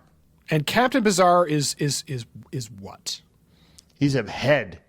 He's the guy that talked you through the game. He's a head right in the center of the playfield. He's got like a weird helmet on. Yep. Safety goggles. Yep. It's like he's like a pilot. And his mouth moves up and down, and he talks to you. Plus, this also has, if you remember Party Animals, where it had all like, what was it, 8 different songs. This has, what does it have? It's got 3 or 4, but you can select them. Pinball Wizard's one of them. And then it's got, I think, Chicken Dance is another one. I'm trying to remember all the different songs. Ugh. Wow, not a fan? Chicken Dance, man. Come on. I love Silly. It's got one of my favorite, the Supersonic Robotic Comic. just the name alone. The Supersonic Robotic Comic. There's a dancing crash test dummy. He's on a little rod and just bounces up and down. Jerry Pinsler, he's the guy that did all of these sculpts, all these very fancy sculpts. That was the only thing he's ever done in pinball were these amazing sculpts. You can check these out on IPDB. They're all connected to coils in one way or another, so they all kind of move and dance. He's got crazy ramps, but there's no real crazy mech in this game. He used that kind of in the last one. But what he loses in mechs, he gains in character. I'm like laughing. I'm just looking at a picture of the Supersonic Robotic Comic. He's not funny. He's fast. And he sits in the backboard. Yep. And he's like a 1950s metal robot with those nose glasses. Like the mustache nose glasses. Yeah. Yeah. And he tells jokes that only Captain Bazaar can understand because he talks like. That's literally what he sounds like. Perfect. The left ramp has a huge opening. You cannot miss that ramp. The only issue with the game is most of the game is just hitting that ramp repeatedly. Just over and over. But still, for atmosphere and silliness, it's tough to beat this game. That ramp goes through the backboard. It comes back around. It does a 360 loop. Yeah. It comes back down around to the flipper. Yep. It is a serious ramp. There's no joking with that ramp. Crazy art. You have the Cosmic Cottage. Don't forget that. Yes. There's a ramp on the right side. When those ramps both get down towards the flipper, they don't just sort of drop down on the in-lane or out-lane. They do this almost like the shape of the letter G, right? They kind of like swing around and then drop down, which is kind of unique. Unfortunately, one of the bummers of it is the ramp on the right side is from a vertical up kicker. So you don't get to shoot a ramp and it come around. You got to shoot it and it stops and then it pops it up onto a wire form and then down onto the ramp. So that's kind of a bummer because you want it. I don't know. I always want to shoot ramps. I don't like when there's vertical up kickers to ramps. I find that kind of boring. And it's got the apron, all kinds of custom art on it for matching the theme. Let's see. What does the flyer say about this? You are now entering the party zone. But how is this going to increase my earnings, you may ask? I'll tell you how. Big bang, big bucks. Yeah, I think that's like the jackpot shot or whatever it is, the big bang. When it's time to party, there's no better place than Bally's Party Zone from Midway Manufacturing Company. Players will have no problem with this guest list. None other than the party animals, party monsters, and party dudes. So they're all in this game. They're including Elvira's party monsters. And they're drawing animals. On that heritage. Yep. And the party dudes from Dr. Dude. They're all here. Once the gang arrives at the Cosmic Cottage, it's a happy hour multi-ball party where players can collect multiple jackpots and shoot for the ultimate big bang. Jimi Hendrix's Purple Haze creates the mood. Oh, yeah, Purple Haze is another one of the songs. Playfield lightning pulses, red. A sonic boom shakes the playfield, and players win over 20 million points. Wow, 20 million. Captain Bazaar turns heads and profits. I don't know. I've played this game twice, and I thought it was fun, but I can see that I can almost guarantee if this was in your collection, it would just start to grain. Oh, I would never own it. But I think for a location, definitely. Definitely. How can you turn down the supersonic robotic comic? I never gets tired of saying that. Just the way it says it in the game, too. It's the Supersonic Robotic Comic! This was Dennis Nordman's first DMD game as well. I think when you start to get into this DMD era, it really significantly changes the way you can design a game because you've got this extra level of stuff or information you can relay to the player. How did it influence Dennis Nordman? Well, Dennis says, nope. I just let the dot matrix guys do what they wanted to do. Well, there you go. We had mentioned this before, that Dennis is like, I'll design the playfield. I'll do all that stuff. And then he gives it to Greg and Greg makes a game. Well, he gives him the art. Yeah, exactly. He'll really design whatever it is. He'll take it and sort of put it together on the playfield, and then he'll give it to somebody else and they'll wire it, right? He's really hands-off. You had mentioned that we start moving into different eras when it comes to Dennis Nordman. We are now going to begin the flow era. The flow era. It's almost like Steve Ritchie, you think you can make flowy games? Nah, I'm going to one-up you. I'm going to make even more flow. Whitewater is his first game in the flow era. It is a myth and legend sports theme. January of 1993. It is a WPC Fliptronics 2. It sells 7,008 units. This is almost double the unit sales of Dennis's highest game, Elvira and the Party Monsters. John Yowsey does the art, mechanics by Win Schilling, sound and music by Chris Granner, and software by Mike Boone. Now, this is also a Williams title. Yeah, it's a Williams title. Not a Bally title. Yep. Still don't really know what the difference between somebody using it or not is. Besides Steve Ritchie, I have no idea. I think we talked about that one of our previous episodes. There was something to do with themes, too. If it had a lot of attractive women in it and stuff, it would always be a Bally. You know, there were actual caveats they had, like what was the theme, and that would also sometimes determine whether it was a Bally or a Williams. Whitewater is an interesting theme because Dennis Nordman's like a motocross guy. He's like we call that like X Games, or back in the day, it used to be called like Extreme. But Dennis said, I never did whitewater rafting, but I just thought it'd be an exciting theme. So we convinced management that it would be good. The weird thing is it has Bigfoot in it. I don't think of Bigfoot typically when I think of whitewater rafting, but he's in there. This has some serious ramps, and we'll get to that in a second. Oh, it's incredible. But there's like one mech of basically a Bigfoot Yeti looking dude. Yep. And he rotates left and right on the top in the middle of those kind of upper ramps. His head can spin 360, and he holds a diverter which moves. And he's smiling all creepy like. Yep, because it's Dennis Nordman. It is, in fact, Dennis Nordman. He's got Dennis Nordman's sort of like mustache, and he has this huge, fun smile, right? Dennis Nordman's a tall guy, so they kind of modeled it after him. They didn't kind of. It is him. And you also mentioned, like, how does Bigfoot fit into whitewater rafting? Well, Dennis says, I remember going to the library and getting a lot of books on whitewater rafting and learning all about it so I could get all the terminology right and make it seem like a real rafting experience. That's where I got the idea for Bigfoot. In one of the books I read, it mentioned there was a river in Washington State with a legend that Bigfoot comes out at night and steals all the rafter supplies.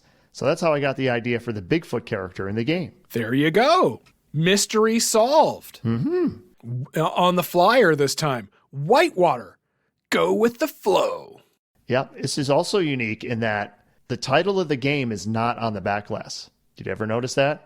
I have never noticed that. It's not on the back glass because the game comes with a topper. It's not nothing you had to pay extra for. It came with the game.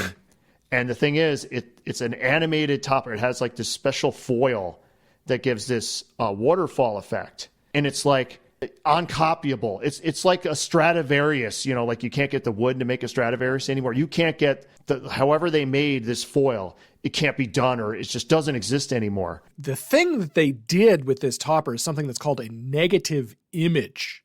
And that's what creates that weird image color twinkling thing that it does. It's really, really complicated, and they tried to make it as simple as they could. And it was Greg Freris who convinced Dennis to do this type of topper.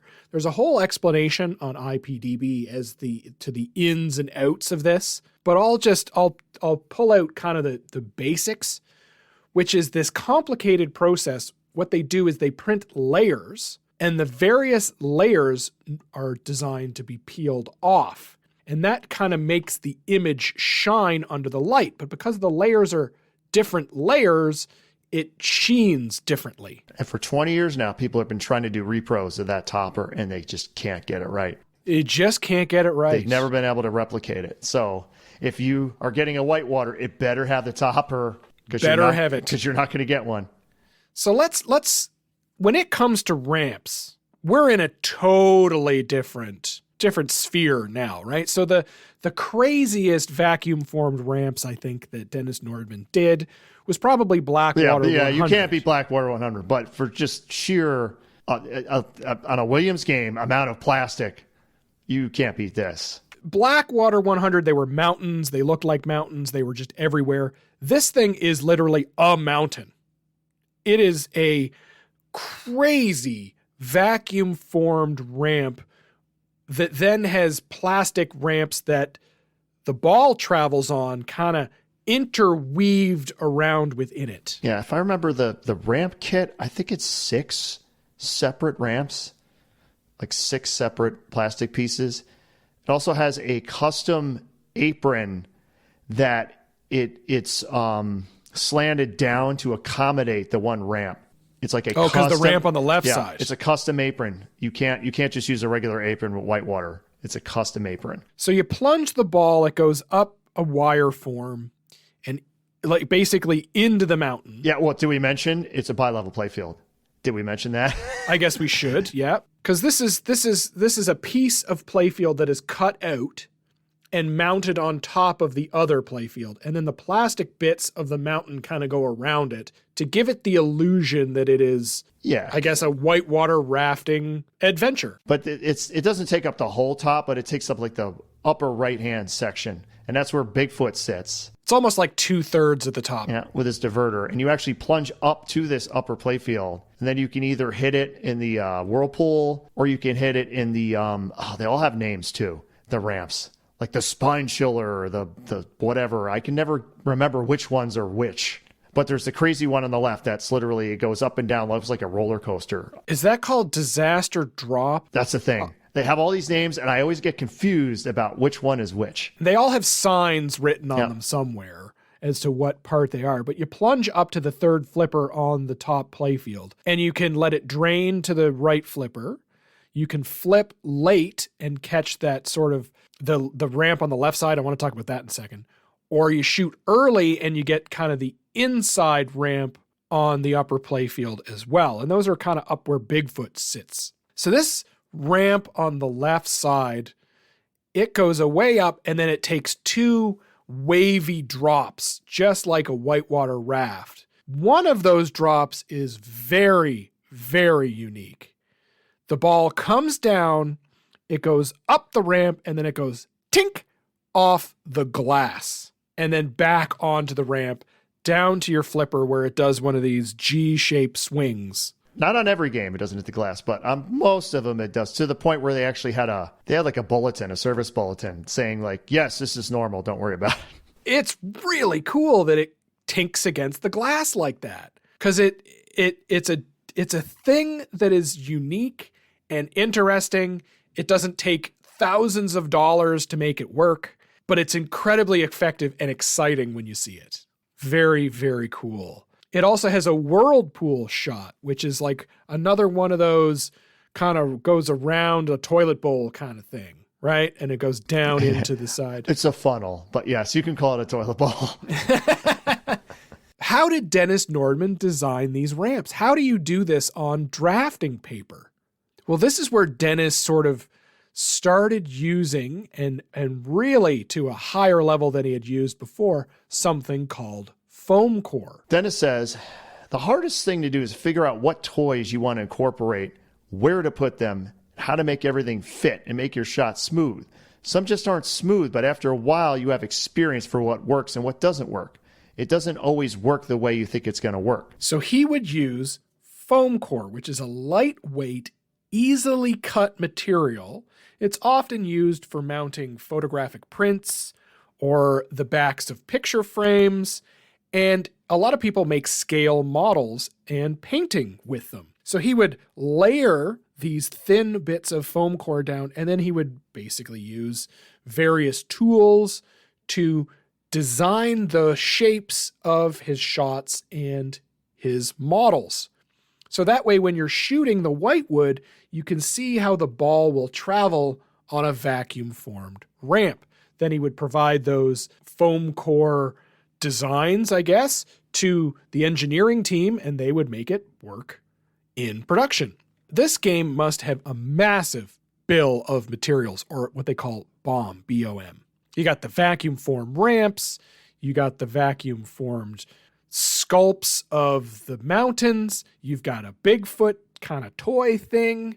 So I'm sure you got to find ways to make it fit within a budget, right? Well, Dennis said the nice thing about working at Williams, you could pretty much do whatever you wanted to do within budget. But the budget was higher than today, or at least went further. Now, these quotes are from when Dennis was at Stern, like in 2005. So just for a background on that, he's doing Pirates. Pirates of the Caribbean. Yeah, Dennis says, at the time, for the cost of the game, were way higher than what we can do now at Stern. There's always stuff we had to take out. I don't think a game like Whitewater could be made now. Now, again, this was said in 2005. This is before companies like Jersey Jack.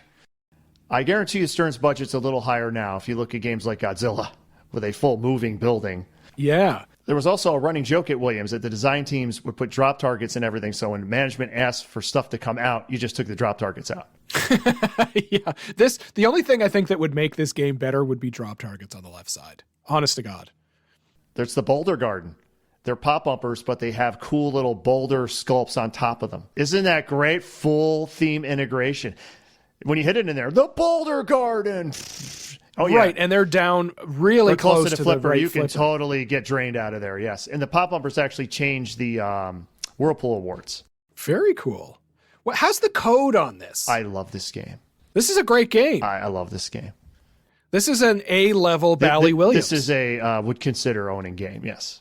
Because it has, well, for the tournament people, it has the thing, which is, the thing is, it has one of the Whirlpool Awards is 5 times scoring. So what you try to do is you try to get 5 times scoring started and then start multi-ball.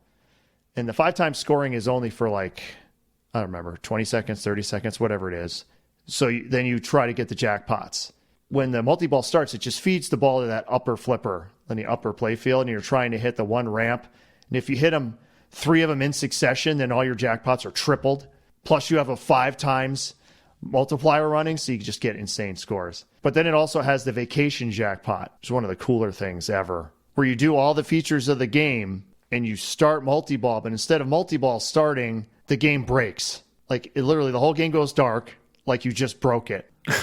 And most players, like the first time they ever get this, if they don't know what it is, they think they broke the game. And then the game will go crazy. Think of like Lord of the Rings when you destroy the ring. Yes. It flips itself and everything goes just crazy. That's what this does. That's so cool. On IPDB, it has a lot of photos of partially stripped playfields. So where the ramps have been taken off, and you can kind of see where the ball is going under there.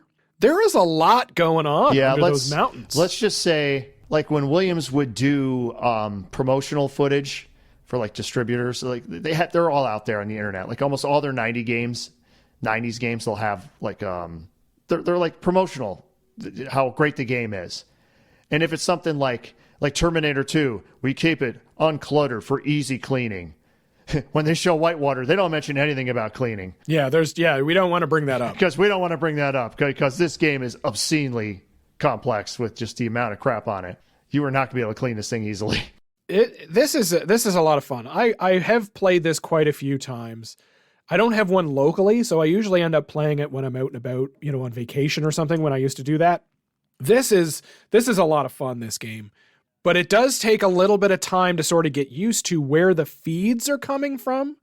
That's the one thing with a newer player that I think might be difficult, because things are popping up out of the mine on the left side. So there's like subways in this game where the ball will move under the playfield and then it'll pop up out of the mine on the left side, which is like a scoop.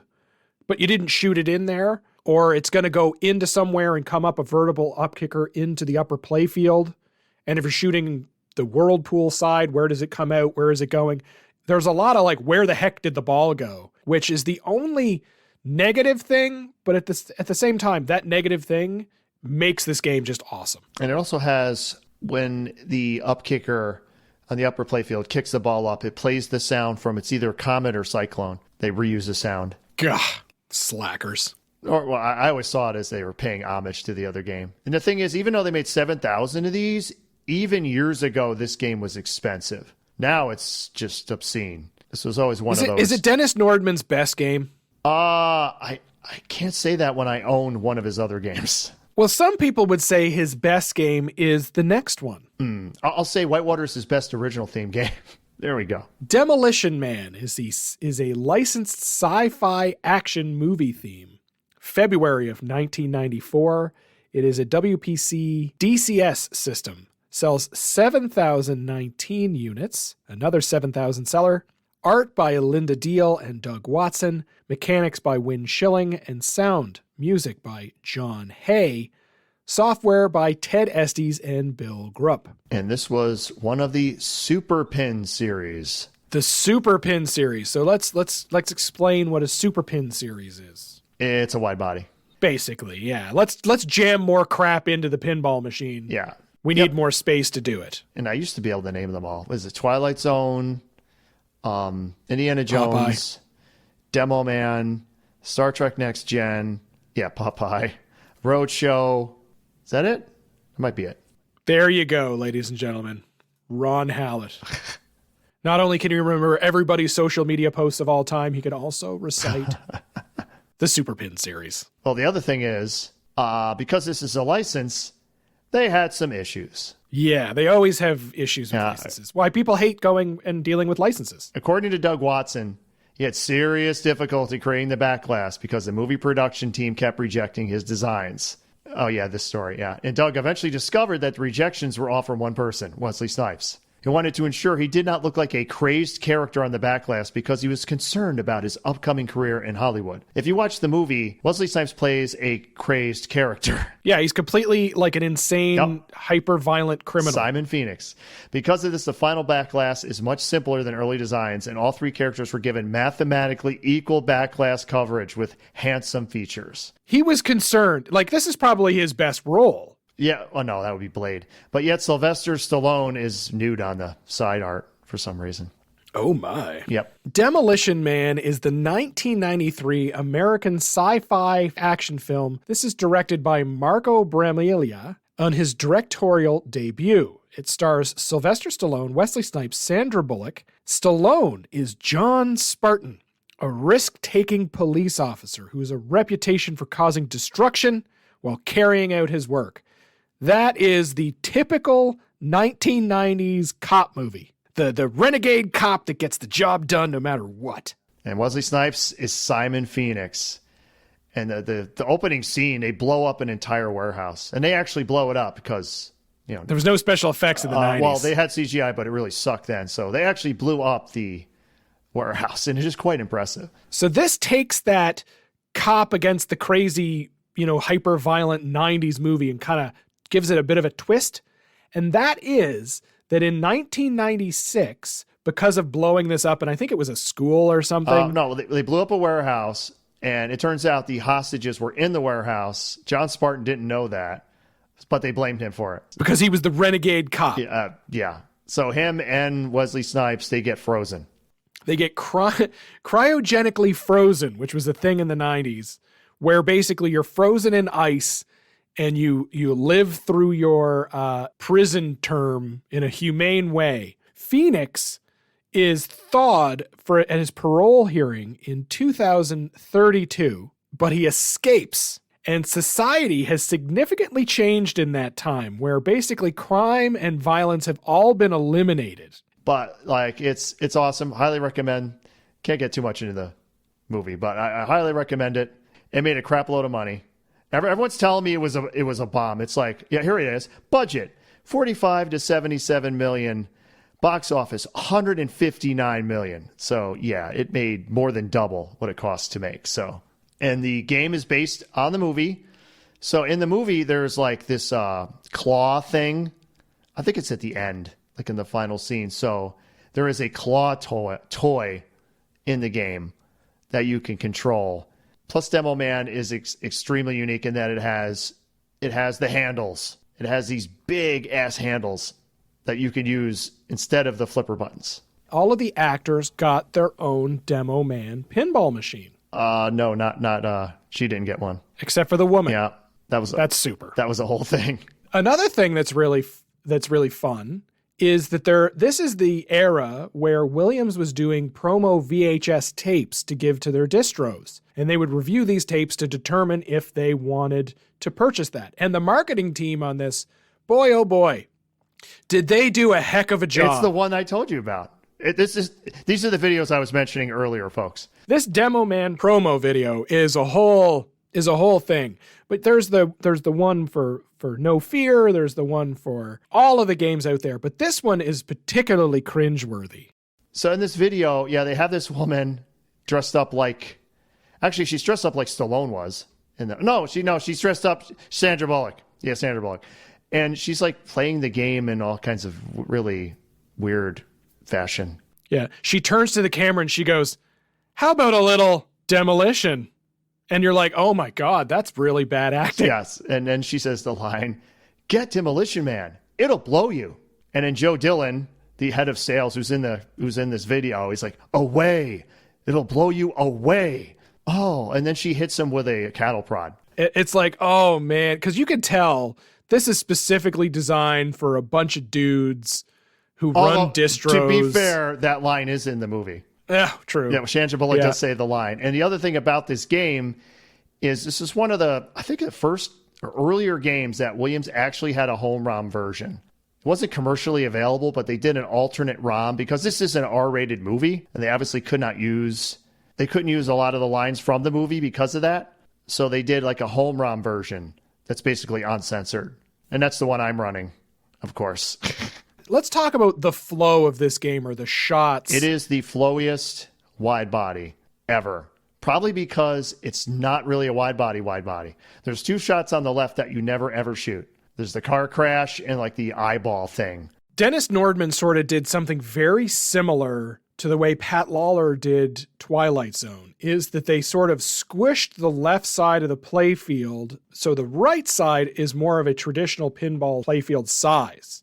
They kind of filled up the left side. So Lawler put the pyramid power shot thing and kind of squished everything. It's the power. So Nordman sort of did something similar with a couple of shots on the left side, that the ball doesn't go over there all the time and it's kind of closed off, which is very smart, actually. And it has, like I mentioned, it has these handles on the side that are big, beefy, metal handles. They are not coming off. And I think as the story goes, when they were prototyping this, when they had this at Williams, the president, what was his name? The one everyone hates. the one who shut him down. Neil Nicastro. He like looked at the handles. It's like, people are going to break those off. So Nordman just took the handles and just shoved the whole game like 3 feet both ways. It's like, yeah, it'll be fine. Dennis Nordman would say that tournament players absolutely despised the upright handles. And he didn't care because he thought that it would made the game unique and interesting. I don't despise them, and I'm a tournament player. Yeah, but you're weird because you're not top 100. The other thing about the if you play with the handles, combos are worth more. You get a trigger bonus. So you actually get more points if you play with the handles than if you play with the flipper buttons. It's a 3 flipper game, so it's got your 2 on the bottom. It's got the 1 on the left side. It has some serious ramps and diverters going on up there. It's great. It is a really great game. It is really, really great, but it suffers again from kind of a flat theme. Theme is great. You're wrong. The art is not the greatest. I'll give you that. But the thing with Demo Man is it's not cheesy enough to be a cult hit, and it wasn't successful enough to be like a serious hit. So it's kind of got this weird middle of the road kind of ho-hum. Ho-hum? I think it's kind of cool, but it's not quite. They did predict that Taco Bell would rule the world. Yeah, in the movie, All other restaurants eventually go out of business for the restaurant wars, and only one restaurant is left, and it's Taco Bell. Unless it's the European version of the movie, in which case it was Pizza Hut for some reason. It's a fun movie. I watched it quite recently, actually, because it was on I don't know, it was on Netflix or something. So I watched it. I'm like, man, this is a kind of a fun game. But it's like if I had a demo man in my house, people wouldn't come in and be like, oh man, Demo Man, I remember that movie. They'd be like, Demo Man? And you'd be like, oh yeah, it was this movie that Stallone was in. Oh yeah, I remember that. There's other movies that in that era where people are like, it's like The Shadow. Nobody would ever remember The Shadow. It's not cheesy enough to be a cult hit, and it's not commercially large enough to be an actual hit. The game is awesome. Game is awesome. So it's got a lot of multi-balls, right? That was how they really hooked you. It's got 4 different multi-balls. And it's got the all the claw awards. It has two wizard modes, I guess you could say. Can you explain the claw and the claw rewards first? The claw is up in the upper left-hand corner, and it's literally just like an arm that moves back and forth and has a magnet. So you hit the ramp, the claw will come over, pick up the ball, and then you can just... It's like a magnet. Yep, and then you can drop it in one of, 5 different spots, and they're all different claw awards. Like one's prison, one's Super Jets, Capture Simon, Lock Freeze, which is... It just gives you a multi-ball, or it gets multi-ball ready for you.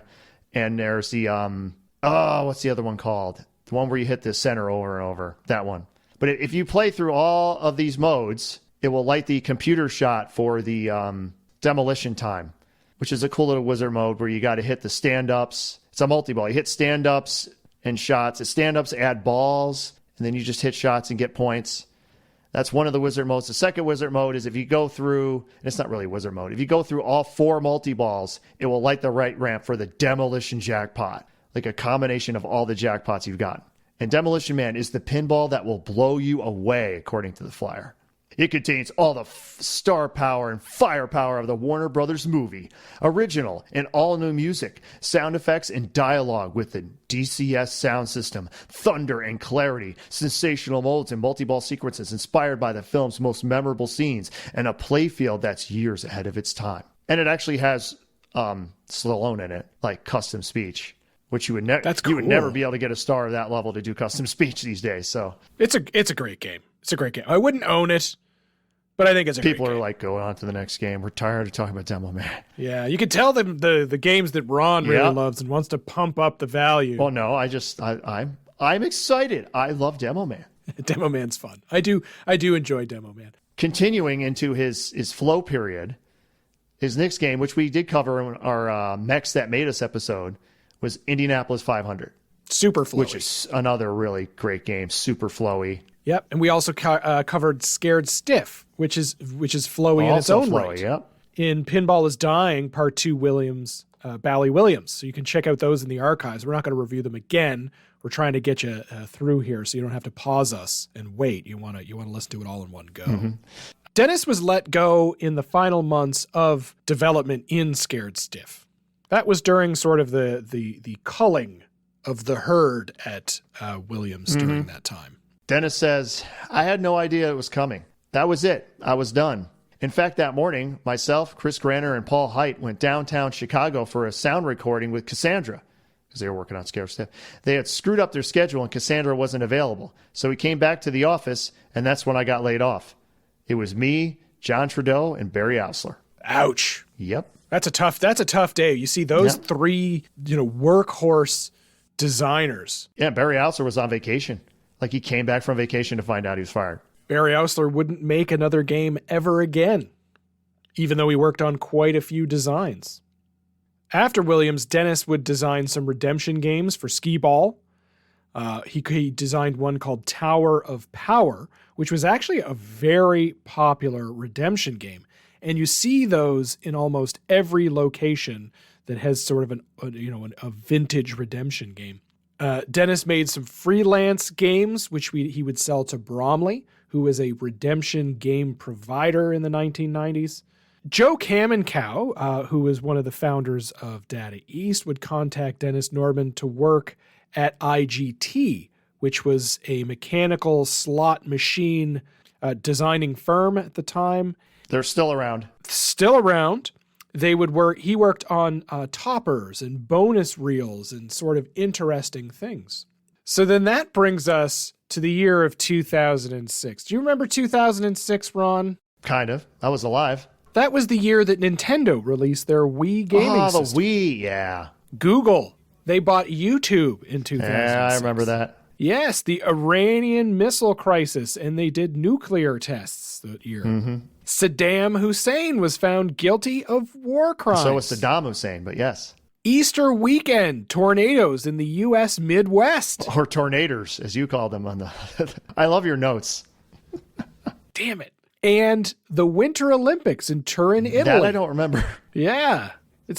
We're Canadian, man. The Winter Olympics is like the Summer Olympics, yeah. It's like a big deal for us in Canada. But you know what also happened in 2006? No. Dennis Nordman did his first game in a decade. Oh, my goodness. Dennis comes into Stern Pinball.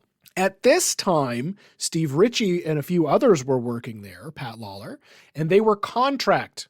So what they did is they had their own company, and Stern hired that company to do a design for them. For Steve, I think it was SRP, Steve Ritchie Productions, and Pat Lawler was like Pat Lawler Design. Very original names. Dennis Nordman, however, was an employee of Stern because he would get health benefits and a salary, and most of the other designers decided that they wanted to get maybe like a higher pay and take care of that themselves. The contract designers also were able to work in deals for royalties and sales incentives. So if they could sell more, they would get some royalties or sale incentives on their games. Dennis, he just settled sort of for the path of least resistance, which I think is probably a better idea in my mind.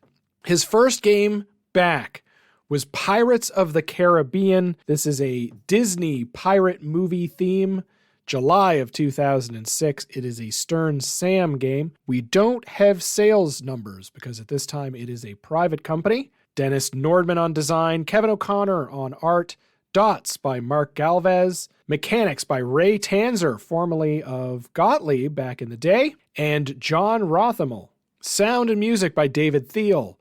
Software, Dwight Sullivan and Lonnie Ropp. I can say from sources I have, until AC/DC came along, this was Stern's highest seller. Really? I find that surprising. Or at least you have your Lord of the Rings and your Simpsons Pinball Party.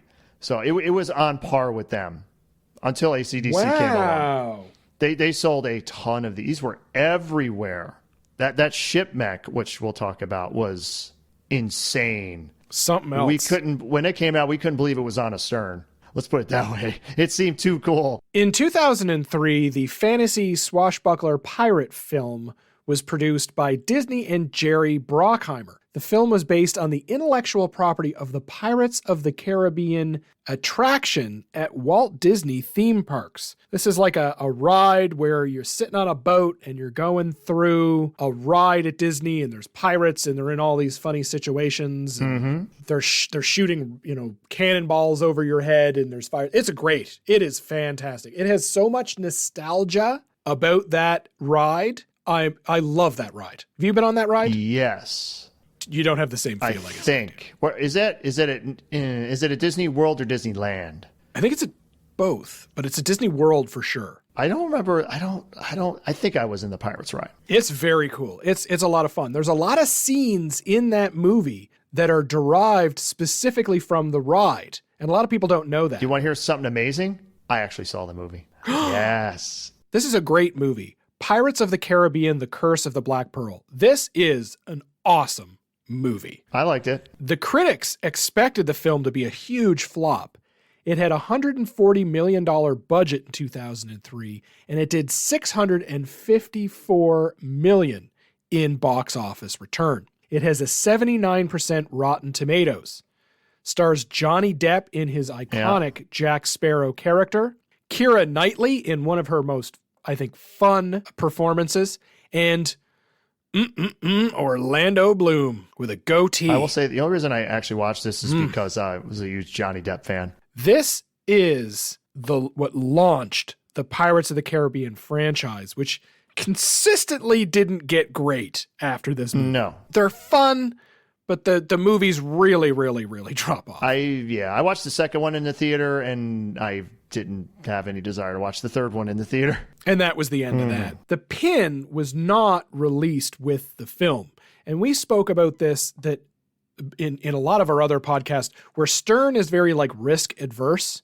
They usually wait for a film to be a hit and then they'll release it on the second film. So if the second film kind of tanks, it's not a big deal because the first one people still remember. They did with this, and it came out about the same time the second movie came out, and they had to keep the secret because they had, like, in the movie, like, what's in the chest, and spoiler alert, it's Davy Jones' heart is in the chest, but they had to keep that a secret in the game. Like, they couldn't release the game until the movie came out because that would give away that the heart, because they have an opening chest in there that has his heart in it. Yeah, the Pirates of the Caribbean Dead Man's Chest was released in 2006, and At World's End would follow in 2007. And this is like that, cliffhanger ending kind of movie with the follow-up. Dead Man's Chest would do $1 billion box office in 2006, which is huge, huge numbers. And World's End, that would fall a little bit short at $960 million, which is still massive. After that, there was 2011's On Stranger Tides and Dead Men Tell No Tales in 2017. And there's apparently another to be released and another spin-off. It's Disney. They're going to keep doing it. They're going to beat it into the ground. They're all kind of fun. The first three are the only ones that matter. The first one is an all-time classic. Absolutely. This has some crazy ramps as well. This has some crazy, crazy ramps. Dennis brings back the Mixmaster. It makes a triumphant return. It's on the left side. Yeah, there's basically almost three main toys on this thing. There's a Mixmaster, there's a chest that opens, and then there's the pirate ship. The pirate ship is something And the else. pirate ship was, for Stern, they were not known for having incredible mechs. They would have like a toilet, but they had the ring shot, things like that. But this was a ship that actually, you would hit it and the sails, and people forget about this part, the sails actually move too on it. They jiggle, they go up and down, and you keep it, and the thing rocks back and forth like a ship. And if you hit it enough times, it will literally sink into the playfield. It will go up and then go down into the playfield. It like collapses on itself and folds and then into the playfield, down into the bottom. This thing was was a bit of a problem. They actually had to put a massive air ball protector over it, which looks terrible that most people took off. Yes, it does. This has an iconic plunge. You plunge up to a clear play field, basically, that's a vacuum formed ramp that has a sticker on the bottom. And it's very skill shot based, which is really cool. You can shoot it really short and it'll come back to the flipper on the right side. You can go all the way up to almost like a mini whirlpool shot that kind of jiggles down into the pop bumpers.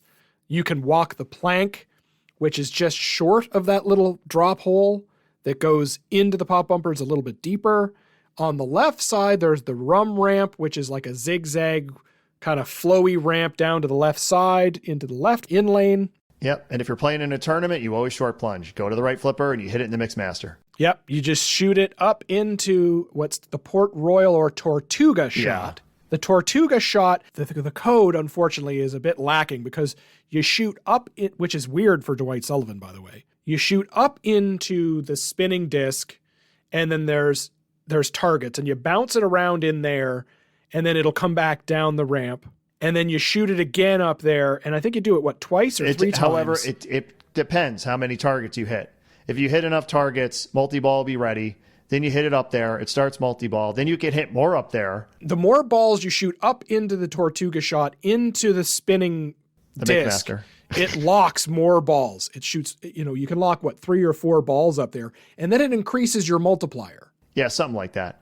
And then you shoot your targets and get your jackpots. Because I always...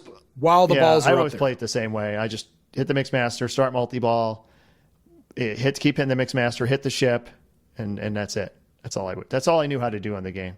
The funny thing is all the players, when we would play it, we would call it the Mixmaster. Yeah, it has a Jack the Monkey shot, which is like an inverted 180 ramp where it goes up into the ramp and into the habit trail down to your right side. Has Dead Man's Chest, so you shoot that a bunch of times and then the chest opens up to reveal Davy Jones's heart. Yep.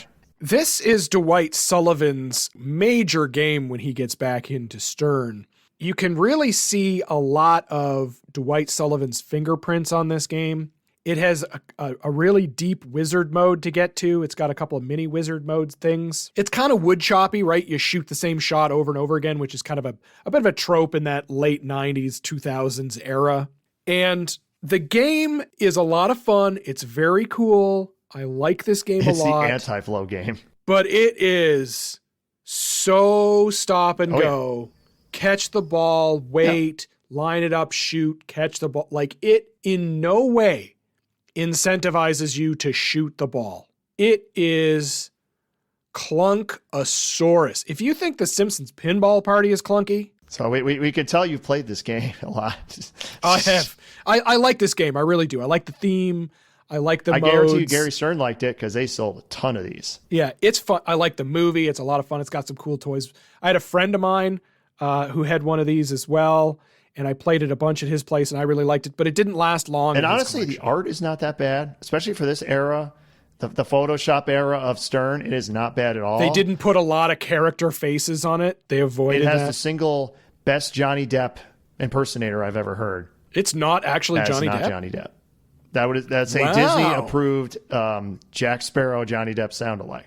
And, man, he was good.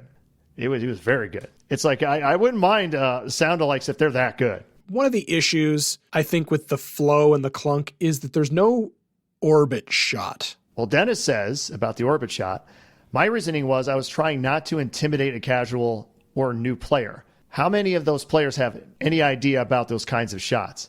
It must have appealed to a lot of people because we sold 5,000 of those at this point. Well, there you go. So he's just basically like, you know what? It doesn't have an orbit shot, but who cares? I sold a bunch of them, so nah. Yep. And you know what? That is actually quite true. 100% true. It's all about selling games. It's about selling games. Is it Scott over at the Loser Kids has one of these, and it'll never leave his house?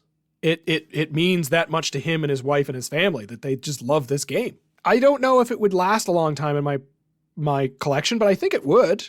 Well, if you want to sell me one really cheap, 4,000 Canadian, let me know. What does Dennis say the secrets of pinball design are? Well, he says, I don't think there's any one secret.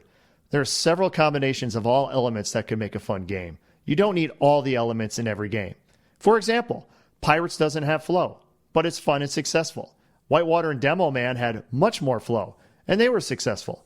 I don't know the secret to a successful game because there's just dozens of different approaches. Mm-hmm. As he would prove with the next game. Ron, have you seen the Special When Lit documentary? Yes. The Pirates of the Caribbean pinball machine was predominantly featured in there as an example of new pinball design and code. And there's a really great scene where they have Dwight Sullivan explaining what happens when you shoot the ship. And it is hilarious. Because Dwight's obviously excited to show this. He's super excited about his new game, which is even crazier that they're letting somebody record them before the game is even out. And in this documentary, there's a lot of Dwight speak. And we've talked about Dwight speak before, right? Sure we have. Chuck Ernst says that Dwight speak is when he can't get things out of his head. They are in his head, but he can't get that out. And he just goes on and on and on, which is pretty funny. One other thing that's really cool about Special When Lit is a lot of the tournament players that are featured in this game are complaining about how complicated the new code in all of these games is. That's because they're all old. And now, in 2022... all the 14 to 16-year-olds that are winning championships are like, what's the problem? Seems fine. We're looking at this code and we're like, man, I just wish I could shoot it into the Tortuga shot again over and over and over and get a higher score. You know what I mean? Like, it's pretty funny that was the critique, that Pirates of the Caribbean was too complicated of the code. Stern's manufacturing line is very, very interesting. In fact, they would often put machines on and off of the manufacturing line. In manufacturing, Ron, it is like a no-no to ever take things off of a line and then put them back on. Usually you run something till it's done and then you move on. So it's really unique that Stern will revisit titles over and over. Stern did it right. Williams did it wrong. Williams would cut off things like Attack from Mars, or they could have rerun it. That they used that policy. Stern was always like, if Simpsons Pinball Party's popular we'll do the next game, but we're going to put Simpsons back on if we have, we have time. We got to keep the line busy.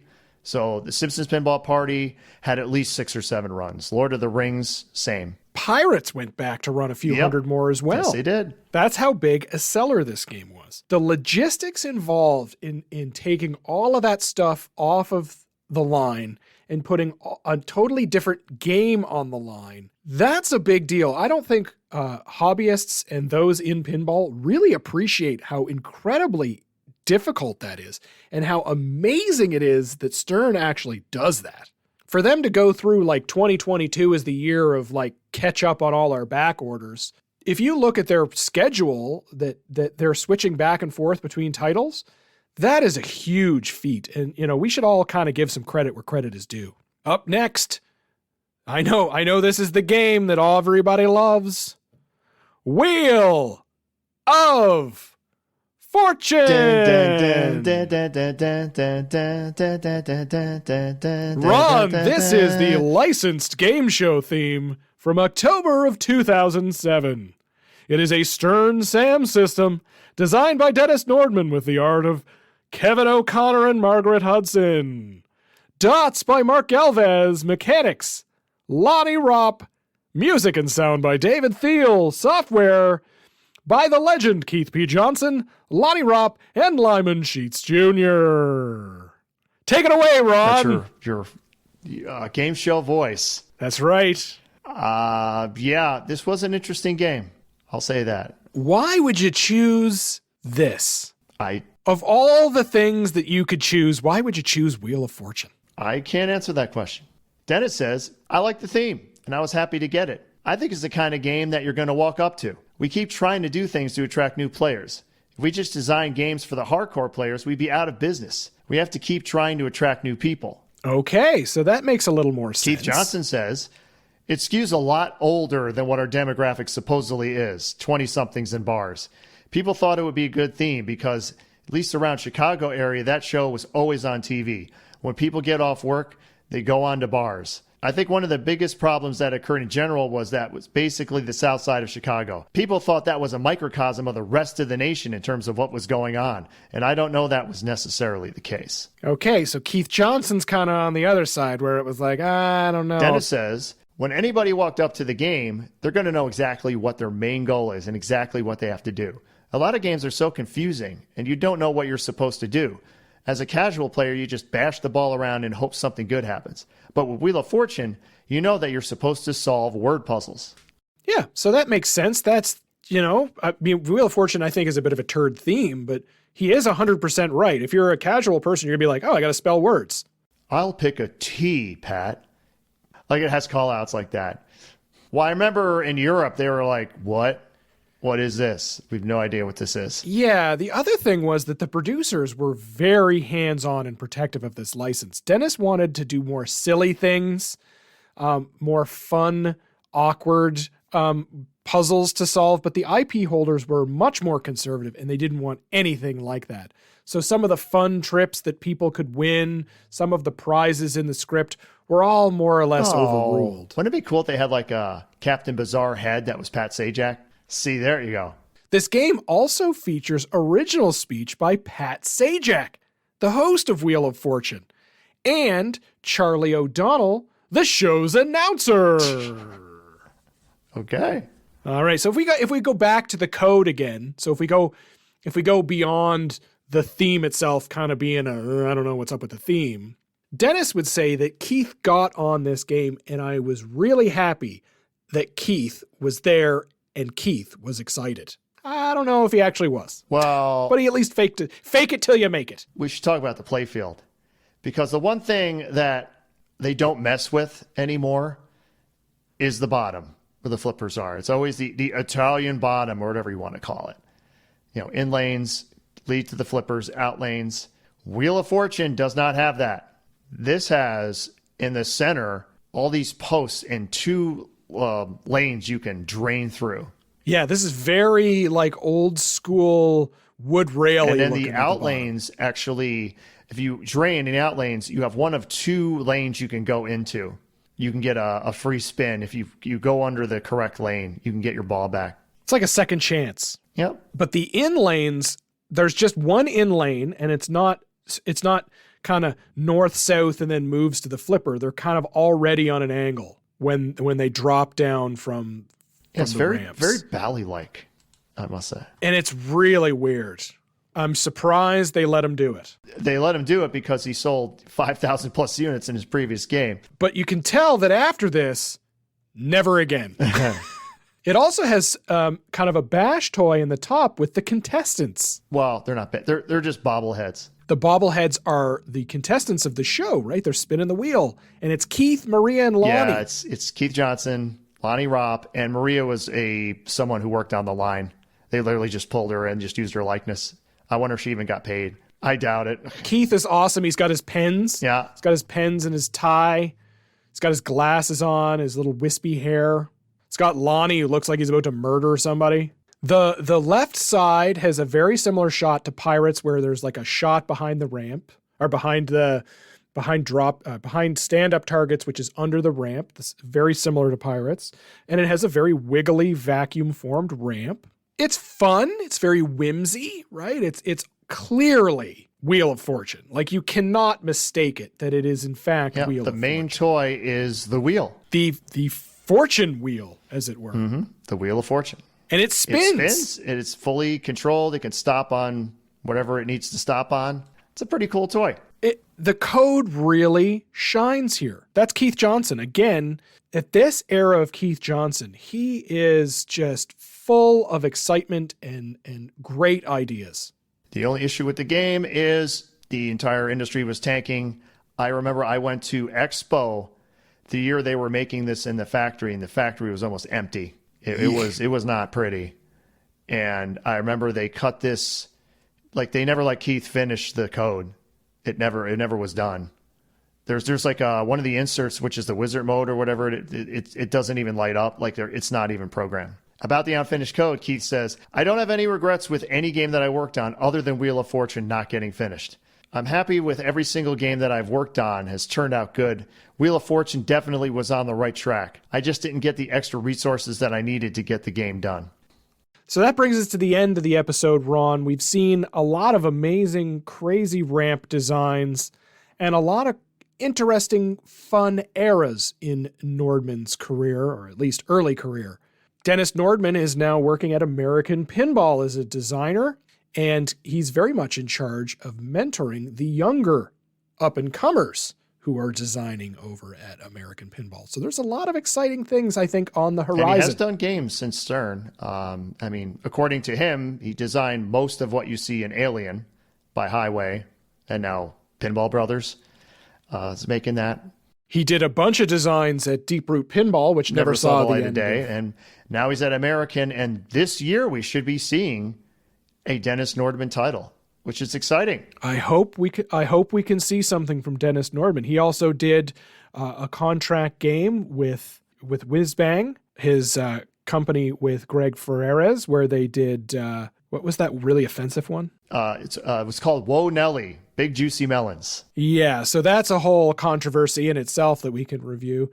He also worked with Multimorphic on Lexi Lightspeed. He's done one of those pitch and bat games called Zombie All-Stars. He also worked with Jersey Jack, supposedly on, Wizard of Oz, that pop bumper on the lower left there. That was his idea. Yeah, so he's still very active in a very exciting part in pinball, and he will rise again in another one of our episodes when we cover some of the goings on later on in the 2010s and beyond. Ron, what is your favorite game we talked about today? Not necessarily the one that you own. Oh, okay. If it's not the one I own, then it's Whitewater. It's Whitewater. Yeah. I'm going to have to say Whitewater is probably the one that I would love to have in my collection. It's just so iconic, so fun and different, and it's fun to shoot. Probably followed by Indy 500. Indy 500, really? I love that game. I would probably follow up if I had to choose a second game from Dennis Nordman. I'm going to go Pirates of the Caribbean, and even though it's a clunky snooze fest, it's a cool game that I really enjoy playing nonetheless. Well, Dennis has a lot of different styles, and you always got to challenge yourself with with new ideas. Dennis says, I still like to experiment with new stuff. And when you experiment, you can fail a lot or not always be successful. But that's what makes the design process challenging and keeps me interested. When I just start doing clones of something that was successful, it wouldn't be fun for me anymore. Wow, that's deep. I wish more designers would take that approach too. Yeah, don't just keep making T2 over and over again. More like be afraid to fail. Although, to be fair, there was a period in pinball where it's hanging on by a thread where you can't afford to fail. It could be the end of the company if you fail. I think at least in the current climate, we're at a point where that is not the case. I think it's time people can take a little more chances.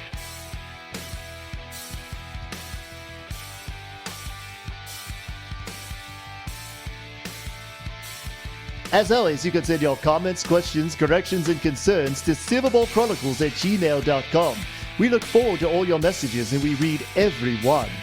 Please subscribe to us on Apple Podcasts, Google Podcasts, or your favorite podcatcher. The favorite is still spelled wrong there, Dennis. Just saying. There's no U in there. But you have a British accent. Well, I don't care. I'm American now. Turn on automatic download so you don't miss a single episode. Remember to leave us a 5-star review wherever you found us or on This Week in Pinball Promoter database. That way more people can find us. Do you want to plug the shirts, too? Oh, the shirts. Yes, it's silverballswag.com. Go check out our shirts. They're awesome.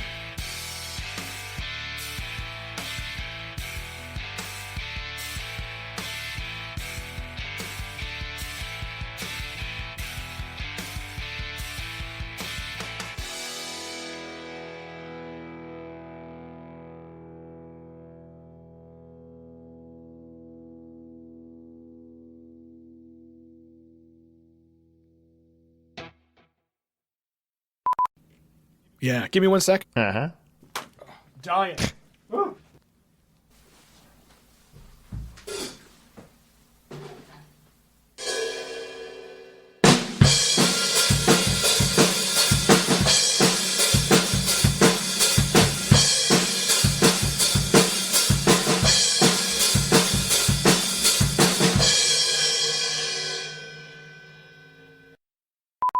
This is before companies like Jersey Jack were created specifically to make more expensive games. Are you okay? Did you fall over? Oh, I forgot. I moved away from my microphone. Yeah, hold on. All right. All right. How's it going there, Peter? Gotta drain that lizard, Oh! Giggity. All right. So Dennis made a drawing of a pinball game. A pinball game? Wow. It's a pinball game. That's all right. Hey. Oh, Joe. Oh, God. I got it right here. Hold yes. on. Joe DeVola. No. Callahan, Culligan. No. Oh, here it is. Dylan. Joe Dillon. Yeah, Joe Dillon. Okay. Dude, you gotta see this video. It's fucking insane. And that was Elvira and the Party Monster. You can't say party. Wow. Ramps. Ramps are the true highway for pinball. They are both the ends and the means, the alpha and omega, the yin and the yang. Ramps are nothing and everything. Before I donned the cowl and began my quest to rid the pinball manufacturing landscape of conmen and ne'er-do-wells, I honed my ramp creation craft. As a neophyte in the art, I knew I had to journey and learn from true masters of elevated precision. I searched for years until finally, in the Himalayan mountains, I found an organization dedicated to vacuum-formed precision and hot habitrails. They were known as the League of Slap Saves. Their leader, Ramp Al Ghul, took me in and trained me as a master designer, looking at the world under glass not as a two-dimensional playfield, but as a three-dimensional under glass experience. As many know, I learned that Ramp Al Ghul and the League of Slap Saves were not actually pursuing pinball perfection, but instead planned to use the silver ball as a weapon against humanity. I stopped them with my fists and rage, and superior design intellect. To this day, I continue to hone my ramp creating craft. Bolder designs, deeper visions, more expressive experiences. But my priority as a Silverball Knight is to ensure we never see a new League of Slap Saves and false pinball manufacturers who cannot even provide designers with an engineer must be exposed and the pinball community alerted. Such is the fate of the pinball canary in the coal mine, because pinball has shown us all that it is full of people ready to believe in completed games. I am the Nordman.